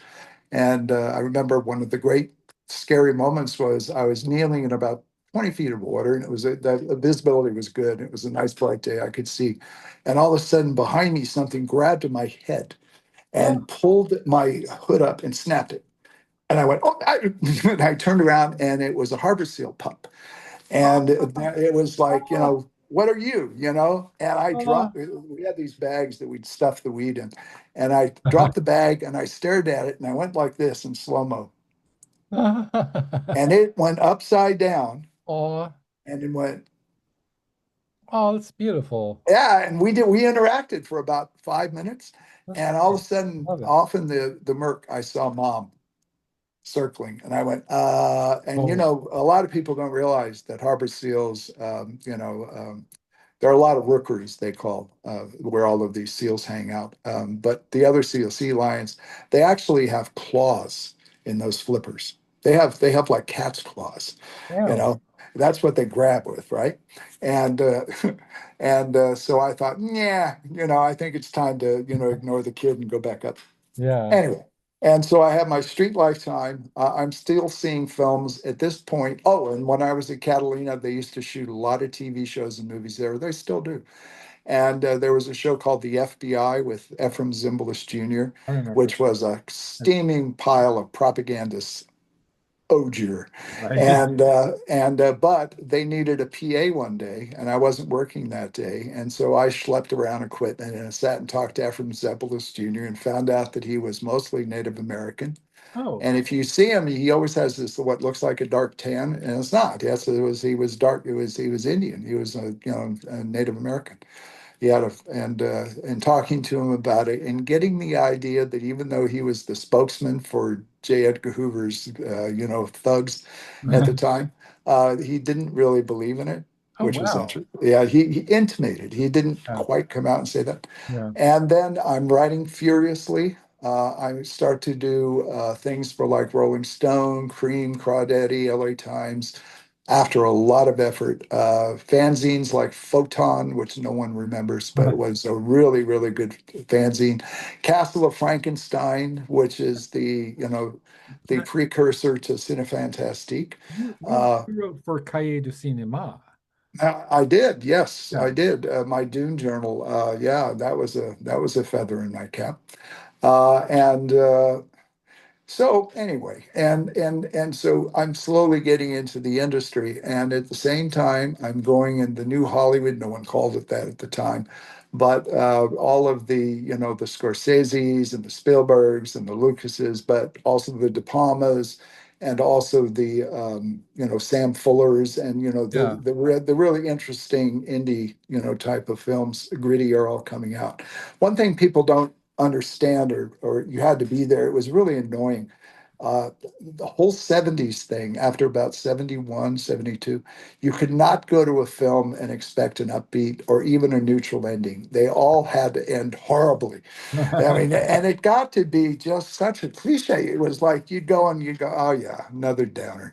But it didn't. I don't care about downers. It was just that it was the soup du jour, and it was really annoying. Well, we It easy just after, writers like yeah, anything, yeah, anything you saw, it didn't yeah, matter. yeah, So I'm still reading all the literature. I'm yeah. aware of people who are coming up in the 70s. Uh, we're specifically talking about rock and horror here and science fiction. I'm becoming friends with people like Greg Bear, who was a very good friend of mine. And oh, I forgot to tell you, I started collecting Arkham House books when I was about 13, 14. I literally have about 200 of those. Arkham House being the private publisher that first started popularizing H.P. Lovecraft and all that. I'm saying this for people who don't know. You're going to show me a. Visual. This Oh is yes, a yeah. Oh edition yeah, of yeah. Campbell. Ramsey. I have the inhabitant of the lake. Oh, cool. Yeah, Ramsey. Ramsey said some very nice things to me about Splatterpunks when it first came Really, out, when others were not. So I was very pleased. he's a gentleman. Uh, Yeah. Very kind of him. So we're getting there. Then the big breakthrough comes really around 77. I knew some people at Disney, kind of, sort of, and then they're making a film called The Black Hole. Oh, I remember. And Yeah, I get assigned by Cinefantastique magazine to do a cover story on that. that's And is I that go up there so, and I look around at the sets and all this. I read the script and it's just like, it's mulch. The script is just, ugh, and then they tell me, oh, this has been kicking around for years and it's gone through so many different drafts and we don't know what to do with it. But, there's this Star Wars movie that just came out. This is going to be our Star Wars. And it yeah. turned out to be the first PG rated Disney live action feature. So that's something, I guess. Did like Ernest Borgnine was in. Ernest Borgnine, Yvette Mimieux, Anthony Yeah, Perkins, Maximilian Schell, Timothy Bottoms. Yeah. yeah, Good cast, terrible direction, terrible. I mean, I can't say terrible, just pedestrian routine. yeah. Oh, here's a good one. At the end of The Black Hole, the whole story is I went to Ron Miller, who was running the studio then, Walt Disney's brother-in-law, because they hired me. This is my first time at a full-time job to be the genre guy who would go around and do conventions. Mhm. And this is 1977, 78. So really the only two people who were doing it at that part, well, really the only one was Charles Lippincott. And he was famous for bringing Alien and bringing Star Wars down to the then very small San Diego Comic-Con and getting stuff in the genre press. So I was the first wave of what they call genre marketeers. And I went to them, and the very first thing I said to Ron Miller, I said, "I've read your script, and I'm up here writing about it, but I think I can do more for this film." And he looks at me and goes, "What?" And I said, "Well, you probably aren't aware because they weren't, and they could care at that point." I said, "There's a huge fan base that's not connected out there, but there are all these people that might be interested in this Disney film." He goes, "Oh, and I say, "Yeah." And I said, "But just between you and I do know that this is a reworking of 20,000 Leagues Under the Sea." Right? Yeah. And he smiles at me and he goes, you know, Yeah, I don't know why that was supposed to be a big secret because if you yeah. look at it, there are similarities. And anyway, so I started to work within the studio and also writing about it. And next thing I know, a friend of mine, Mick Garris, arranged, Mick Garris, of course, the director and, producer of Masters of Horror, and also, the many films that he's directed. And also working with, Spielberg on Amazing Stories. This is all before that, though. Mick goes, there's somebody up here at Universal you should meet. And I go, "Oh, yeah." And it turned out to be a guy named Gordon Armstrong, who is the VP of production and also the guy who was running the then very small Universal theme park. And the next thing I know, I'm at Universal and I've got a whole slate of films. And I've got an office and, I'm getting press kits made up of me. I'll send you a picture of what I looked like back then. I I love it. don't know Yeah. why they hired this disreputable looking guy.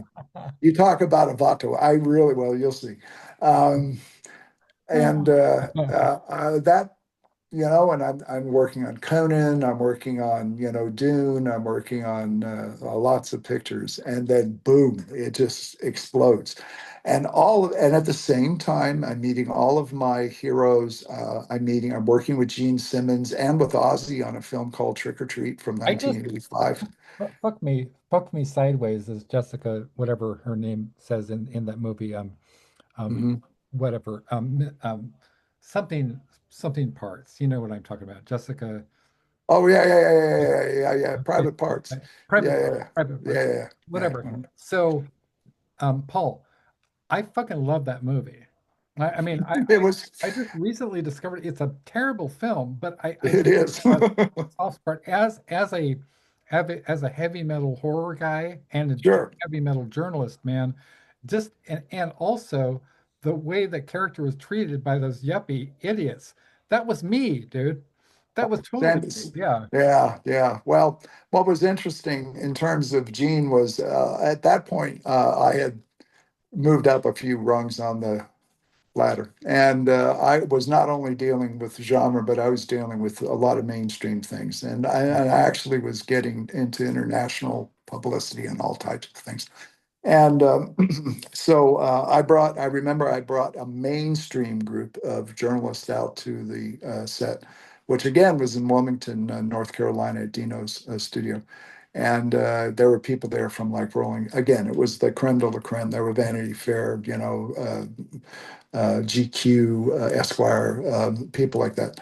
And Gene Simmons, Gene, if you look at him, you would never think that he is such a Lothario, but was so incredibly charming to and all these women who are hard-bitten, professional, mainstream journalists, and a couple of the men are all just like melting in their seats. And I'm just sitting there going, damn, this guy's good. Yeah. He's funny. He was like just on the edge of, improper, very, very wry, quick, intelligent, just fun. And then, he was easy to work with, very serious. At that point, he thought he might have a film career outside of Kiss's, Oh, life. And but then Ozzy shows up, right. and Ozzy had a whole different sequence that he was supposed to do. He was supposed to be a televangelist, and as I recall, they had built a set like a little tiny chapel type of thing, and Yeah. Ozzy was like going to have a whole scene. And he was so wasted, poor Ozzy, Oh, that they sat him down on a chair and literally had him propped up off of stage. And huge cue cards that he was reading, just a single camera oh my God. going. And then if you see the film, you only see him on monitors at TV Yes. screens in the background. Well, And no, that was not the original concept at no, I all. mean, no, they have an interview with him. Oh, this is true. Yeah, yeah, yeah. This is Just, true. But just, let's just say it was a Hail Mary at the last moment. sure. Let's just Yeah, make yeah, sure yeah, we can yeah. get something with Ozzy in. They must have had like B coverage or something like that. No, well, it was no, it was yeah, it was on the same set, but Okay. it was let's just say that there was a lot more to it that he wasn't able to handle. Yeah. And he was off the plane and on the plane very quickly, Have, so have you yeah. seen the movie? So now I haven't even gotten to Splatterpunks. I'm sorry. So all of this, and then I'm working on, Evil Dead 2, Return of the Living Dead, watching Dan O'Bannon, Oh, shit, dude. basically You were the man. You were the man. alienate everyone God. on the cast and crew, Dan, you know, to the point where Clu Gallagher picked up. I can never remember. I remember I was there, but it was either a 5-gallon paint can or it was something, but he was so disrespectful to Clue, and Clue had been in the business forever at that point, like 20 some years. And he said something snarky to Dan, and Dan said something snarky to Clue, and Clue walked away, and Dan walked away, and Clue picked up this paint can That's and Dan just O'Bannon. threw it at his head and exploded, So and just we're went, talking. "Don't you We need. ever!" I'm sorry. I mean, we need to backtrack because you didn't mention this is Return of the Living Dead. It's Dan O'Bannon, right? Yes, Return of the original. Yeah, yeah, yeah. Which was shot, in very, it was a very low budget picture. The graveyard scene, I think, was shot up in Silmar. Yeah. And, it was very, very, on poor Linnea Quigley, she was completely nude except for a merkin type of thing, to Mm. cover her genitals. Yeah. Yeah. And, and she was a trooper, never complained. But yeah, but Dan was just, Dan was he was this has all come out, so I'm not telling tales, but he had a terrible coke habit at the time, and he also had Dan was very talented, but he had no conception of protocols and politics, and he just thought he could just smart his way through, and it didn't always work. And anyway, a Clue threw this paint can at him and just missed him. And it just exploded everywhere. And Clue just like reamed him, you know. And Dan's like, whoa, it's scary, scary, scary. And Dan and I got along again. I remember Dan going off on an apocalyptic, death scroll thing, and me staring at him, and he goes on and on and on, and he finishes, and he looks at me, and he says, "What do you think?" And I go, "Well," and he just cracked up, and it was like, I knew it was just, I found him amusing, and Bill Stout, that was his first, William Stout, the production designer, the graphic artist, and the man who is probably among the most knowledgeable lay experts on prehistoric, life, particularly dinosaurs. He did the murals at the L.A. Natural History Oh, Museum, cool. Bill Stout, and he was a production designer of Return of the Living Dead. Wow. Evil Dead 2, working with Sam and Bill, So what exactly did you do on these pictures? the Return of the Living Dead was sort of one of the things that was like, again, my project, trying to convince people in production to greenlight it. It was kind of a co-production deal between what was his name? There were two English guys who had a production company, and Orion, and I knew Dan sort of. And then they said again, very early in prep, they said, "Okay, Paul, this is your film. You're the one that's going to have to get the word out about this. Yeah, So you do the pre-production publicity. You do the production. You. In other words, you market the thing." yeah, And before that, but that meant that I was there for most everything that was going on, and also privy to all of the stuff that was going on. yeah, And same thing with Evil Dead 2. yeah, The cabin that you see in Evil Dead 2 yeah. was only an exterior set. And all the interiors were shot at a junior high school that was decommissioned in Wilmington, that had no air conditioning in the middle of summer. Those poor people. It was like 140 degrees in that damn thing. And Wow. all that, latex they all had. Oh, it was horrible. Those poor people. And also, Ted Raimi, I got to know good, and I got to know Sam and Bob Tappert. And in fact, years later, Jim Van Beber, who may have heard of, I I when he, I worked with him, I think, back in the day. Yeah, yeah, before, yeah, Jim has had problems. He was trying to find a distributor for Charlie's Family, as it was called at the time, and I hooked him up with Tappert and Ramey, and we actually went over and had lunch with Bob and Sam, and I introduced Van Beber to them and said, this is a very talented filmmaker, and they didn't take it seriously. Unfortunately. Then it took years and years and years. Now it's called The Manson Family, I think. yeah. But I always remember there's Charlie's Family because that's what It's it a good was. movie. I have that. Oh, it is, yeah. Yeah, it is really good. He was so destitute at the time that he was sleeping at my house in LA on the floor at one point for days on end. Yeah. So have we gotten up to Splatterpunks yet? No, no. Maybe we Yeah. should do a part two. Is Let's this do a part two. And Lauren Soares is dying to meet you virtually speaking. So he's a all right? huge fan of yours. Oh, well, thank you. And Yeah. we certainly haven't gotten even to Blade Runner. We skipped right over that. Right. Yeah. Could we do like 10 minutes on PKD? Sure. Philip K. Dick. Philip K. Dick. The first story, again, in the late 50s, early 60s, 61 at the very latest, I read a short story of his called The Father Thing.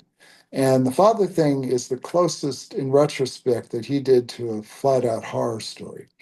And it also is obviously a kind of, in retrospect, a riff on Invasion of the Body Snatchers.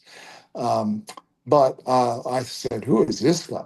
And so I started to read anything I could find with the name PK, Philip K. Dick on it.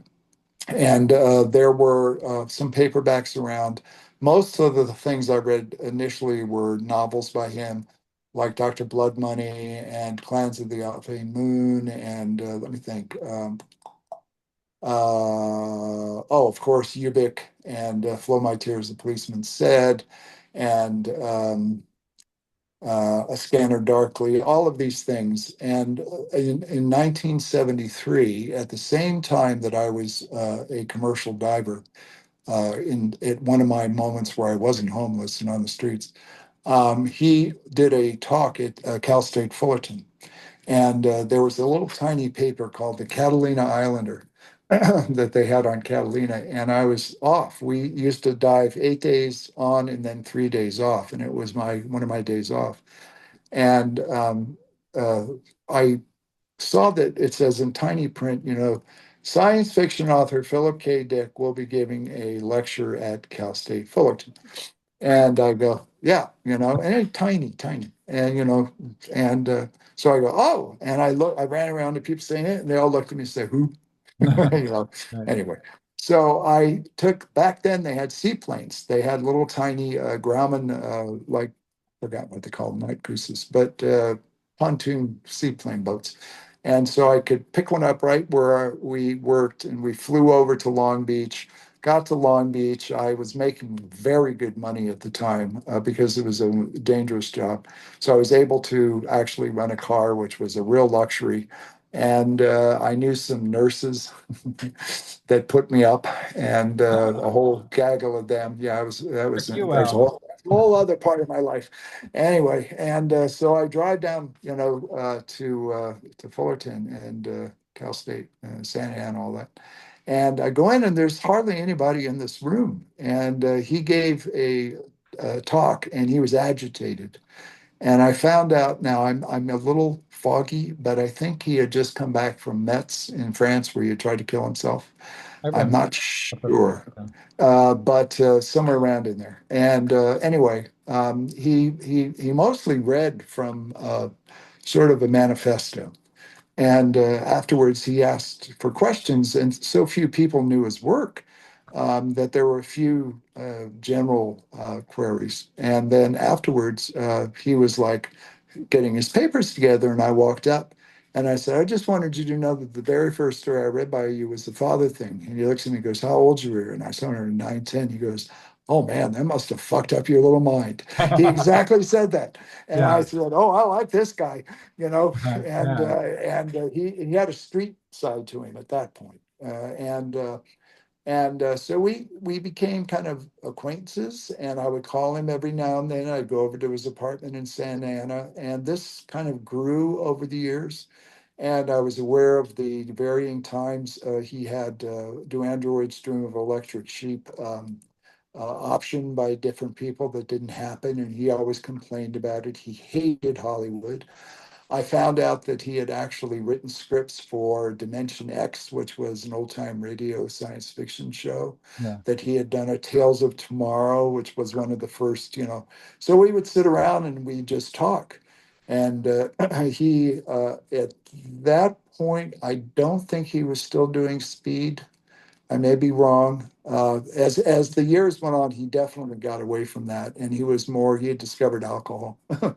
But he was just fascinating because he was a polymath, and there was absolutely nothing he didn't know. And he was also an autodidact, which I didn't realize until around 77 or 78. I asked him, I said, good Lord, your erudition is very impressive. Where's this come from? He goes, reading. And I went, really? And he goes, Who yeah. knew? He goes, reading. Yeah, who Yeah. knew? And anyway, so I got to see him through varying phases. And one of the things I noticed was that he definitely was someone who liked women. And but he had this, in my opinion, quirk where he would find women younger than himself who were sort of, and because I don't want to characterize them all as this, because they weren't, but there were certain people that seemed to me birds with broken wings, and he was someone who wanted to mend those wings, right? And also, of course, I'm Philip K. Dick, and and you're who are you? But the thing is that when they were mended, they flew the coop. you know, and also he was not an easy person to live with. I did not see the mood swings. occasionally I did. But for the most part, he was very warm. He was very funny. But I could tell there were strains between him and his wives and children. Um, I met Issa Dick when she was around 14. She was over, I don't can't remember why, but she and her mom were at his apartment for a moment, I think. And there was a palpable current there.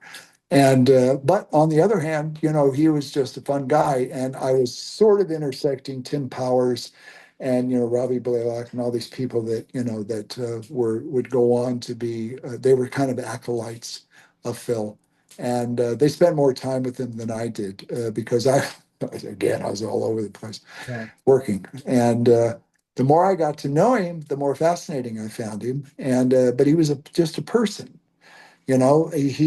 In fact, he could be self-deprecating. I said, this pink beam thing. Anyone that knows about PKD knows that he had, depending on which side of the argument you fall on, either a mystical experience where he was delivered some drugs, I think it was a prescription or a pizza, I don't know, by a person who had the Christian symbol for a fish I remember. around her neck. Yes. Okay. Well, this is for people that don't know. And there was a reflection off that into his eyes. And he said he thought it looked like a pink beam. And suddenly he had an overlay of living in the third century Roman times. Yeah. And they were happening simultaneously. And I said, well, that's interesting. And I just kind of didn't, I just left it there. And he goes, of course, I'd also just come back from the dentist and I was really high on a lot of, drugs. And I said, yeah, could be, so he was honest that way. Although later in life, he kind of slid more and more towards the mystical. Whether that was genuine or whether that was something that he was using to, further his, his persona. I don't know. But he was a very funny guy, warm, crack jokes, anxious. Often, would go around with this little frown, and I'd say, like, what's bothering you today? And it was always something political or, or intellectual or a lot of politics. He was very, very, politically involved. And why are people like this and why are people like that? And there were times when, I mean, he had a very tortured childhood. If you've studied about it, early divorce, mother who was cold, sister twin Jane who died basically as an infant. And the story goes it's because, and this is up for dispute, but because his mother was more inclined to feed him than the other girl, and she died of malnutrition. But that is hearsay, and I'm the first one to say that. Anyway, he had problems, and he was not very well socialized, but spent probably a bit too open in terms of trusting people, Could and have been autistic. yeah, yes and no. I mean, maybe. That's one of the things is as has schizophrenia, a Yeah. certain form of schizophrenia. He did tell me he saw himself as a child once. He was taking a nap and he was lying in bed and he saw himself on standing at the foot of the bed staring at him. And he said, Paul, it was not, I was not in that hypnagogic state. It was not a fugue state. He said, I was wide awake and it was me looking at me, and I said, so it was real to him, but I never, got the difficult, and I'm sure that it must have been difficult for him with people who say family members or something like that. But I didn't see that. And, and we got closer and closer, particularly as Blade Runner went into gear. And he used to call me his Blade Runner spy Oh, because he wouldn't go, to the set. And it was essentially Jeff Walker, who was actually the genre publicist on that one. Jeff's a good guy. And Jeff spent a lot of time with Phil, going back and forth and showing him, and saying, Phil, you got an open invitation to come to the set. yeah. And I said it all the time, Phil, they'll let you, they want to see you, And he goes, yeah, they want to see me. He said, when they sent me the first script and I hated it so much and I called him up, did they call me back? No. Have all the times when I tried to get in touch with them at the beginning, did they call me back? No. Hollywood, and the famous quote is, you'd have to kill me and paint a smile on my face, prop me up on the front seat of a car. That's the only way you're going to drive me to Hollywood. you know. I found him, generally a warm, funny, to a certain extent, very ordinary guy, extraordinarily gifted. And at one point, I said, why you're so prolific, And he goes, alimony. Right. Yeah. So he had that side to him as well.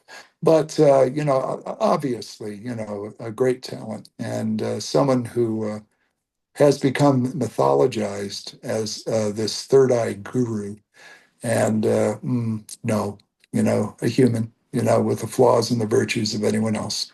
And I liked him. And, um, I other people have made careers out of bad mouthing him or saying that he's this or he's that, but I just found a supremely gifted human being with some personal issues that were partly his own doing and partly his environment and growing up. So there you go. I want your honest assessment of something because my dad and I we've actually like he's quite a I mean he studied English literature with Harold Bloom at Yale Mhm. so he's kind of he sells himself short, but he was Harold Bloom's favorite student at Yale. And so he and I have often read entire books we've read together out loud, going, granular, You're very fortunate to have had a dad like that. I am. He's still around and very lovingly, parse things like, Nabokov or, some of our favorite. Oh, really? Oh my Yeah, goodness. Yeah. right. I love Nabokov, and so does he. Pale Fire? Did you Pale sit there Fire. and Yeah, read Pale we Fire together? did. We did. Really? Oh my Yes. goodness. Yes, because Okay. he was a student of, well, yeah, he was a student of Alan Tempko, who was Ah, actually became a friend of his as well. mhm. And Tempko would say, read Lolita if you want to read something, right? Oh my God. Yeah. Right? Masterpiece. But a masterpiece of transgression to the nth Transgression. degree. Yes. There is so much in that one book. I mean, and all of the little like um games he plays with you, like Oh, sure. with like there's a reference to you know Pierre and Melville Sound or something like that. For instance, it's just a little, it'd be a phrase. Or this one, remember this from Lolita, where all of a sudden, out of nowhere, he's got a sentence about, and suddenly the hermaphrodite plummeted down the stairs or something like that. He just stuck that in. Are you paying attention? Yeah. Right. And but this is to PKD. So also, did you ever read R. Crumb's his version of the whatever the pink beam story. Oh, yes. Yeah, Yeah, no, Zap Comics, Underground, all that stuff. Yes. of course that. Very, very Uh, familiar. so my dad and I have a kind of a nice relationship, and we would often like argue over the fact. So we'd sit down with the collected PKD short stories. And he loves Minority Report. He loves that story. So we would, but and I would say, okay, so as a stylist, you can see where he needed to, like was paid Slow down. right. Slow He down. needed Yeah. to slow down. Mhm. What I really found interesting is that, like, you can tell where he's kind of like just treading water. He's like to get to the next genius PKD mind-blowing concept, right? So Right. he has little cliches like, she nervously, reached for a cigarette. It's always people nervously reaching for something, right? and also the thirst. You mentioned he was kind of a ladies' man. You Mhm. could tell the thirst, but it's Philip K. Dick, so it's like, she was there's a kind of like this 50s pulp noir quality to him where it's sort of a little bit Mickey Spillane, only it's like she was a broad, she was stacked. Her three breasts were, Yeah, exactly. I like the last part there. Yeah. Yeah, it was very splainish until that last sentence. and Her her skin 14, her 14 interdimensional portals. portals. Yes, exactly. Well, I need to write that story now. While I was okay, so I do this is my notes. Ah. Started out trying to, I don't know, You brought up Nabokov? Nabokov. Let's please talk about. And this is a little bit of self-promotion, Yeah. just to illustrate how I'm sort of transgeneric. You mentioned Martin Amis. Martin came out to the set of RoboCop 2 to cover it for a premiere, and I picked him up at the airport. And I immediately, we'd never met. And it was a bit of a drive back. And I immediately said, "Oh, I've read, Dead Babies, your first book." And he's like, right away, he's like, "Oh, you read?" That type of thing. And but and we started to talk, and he goes, "So and so." He says, "Well, Nabokov is a great writer." And I said, "Have you ever heard what Anthony Burgess said about writers?" And he looks at me and he goes, "No." And he says, "Writers aren't great lovers; they're great masturbators." Oh, And he loved that. And from that moment on, it was really funny. Martin and I, and he loved, my wife was working, and Martin and I and my wife, he even hung around for a little bit longer period. And there was a hurricane that went through and just missed us while he was there and it kept him in. And we, he was, I think he was happy to not have to play the role of a visiting film journalist, yeah. and an interesting thing about Amos, he did not use a recorder. He took notes. He had a little spiral little notebook, and he did interviews, and he would do, I think it was shorthand, actually. But he, did a few impressions. And to pull this back into Nabokov, Meeting Mrs. Nabokov, I think is the name of the collection. I have that. And the Yeah. article that he did, of which I am included, and he says some nice things about me, is in that collection of work. Okay, so this is really, this is dubbed an omnicompetent filmmaker, writer, computer ace. Yes, yeah, he was fascinating because that was like, as the English say, early days of CG studio stuff. And I've always, that's another part of me. I'm a gearhead. I love gadgets, and as I said, I was taking movies and photographs and all that at an early age, but I was an adopter. The first time I remember working at a terminal was 1970, we're in 72, at UCSD with a then girlfriend who was studying to be an architect. And it was a monitor about the size of, I don't know, a Toyota. And, okay, I'm exaggerating, maybe a Mini Cooper, you Okay. know. It was large, and it was the green background with the yellow type, and it was a very early version of CPM, and she was learning how to do programming, and I remember I was fascinated by that. Yeah. So from the 70s on, I was doing uh, playing with computers. In fact, one of the first home computers wasn't the Apple II. It was what they called the Timex Sinclair. And it was a little thing about this big that was a little metal box. And you had tiny little chip type things that you stuck in, and you could had leads that went out to your TV on the RCA thing. Remember the prongs that you would put in and then screw them down, and then you had this tiny little keyboard that you stuck in. This is like 79, 80.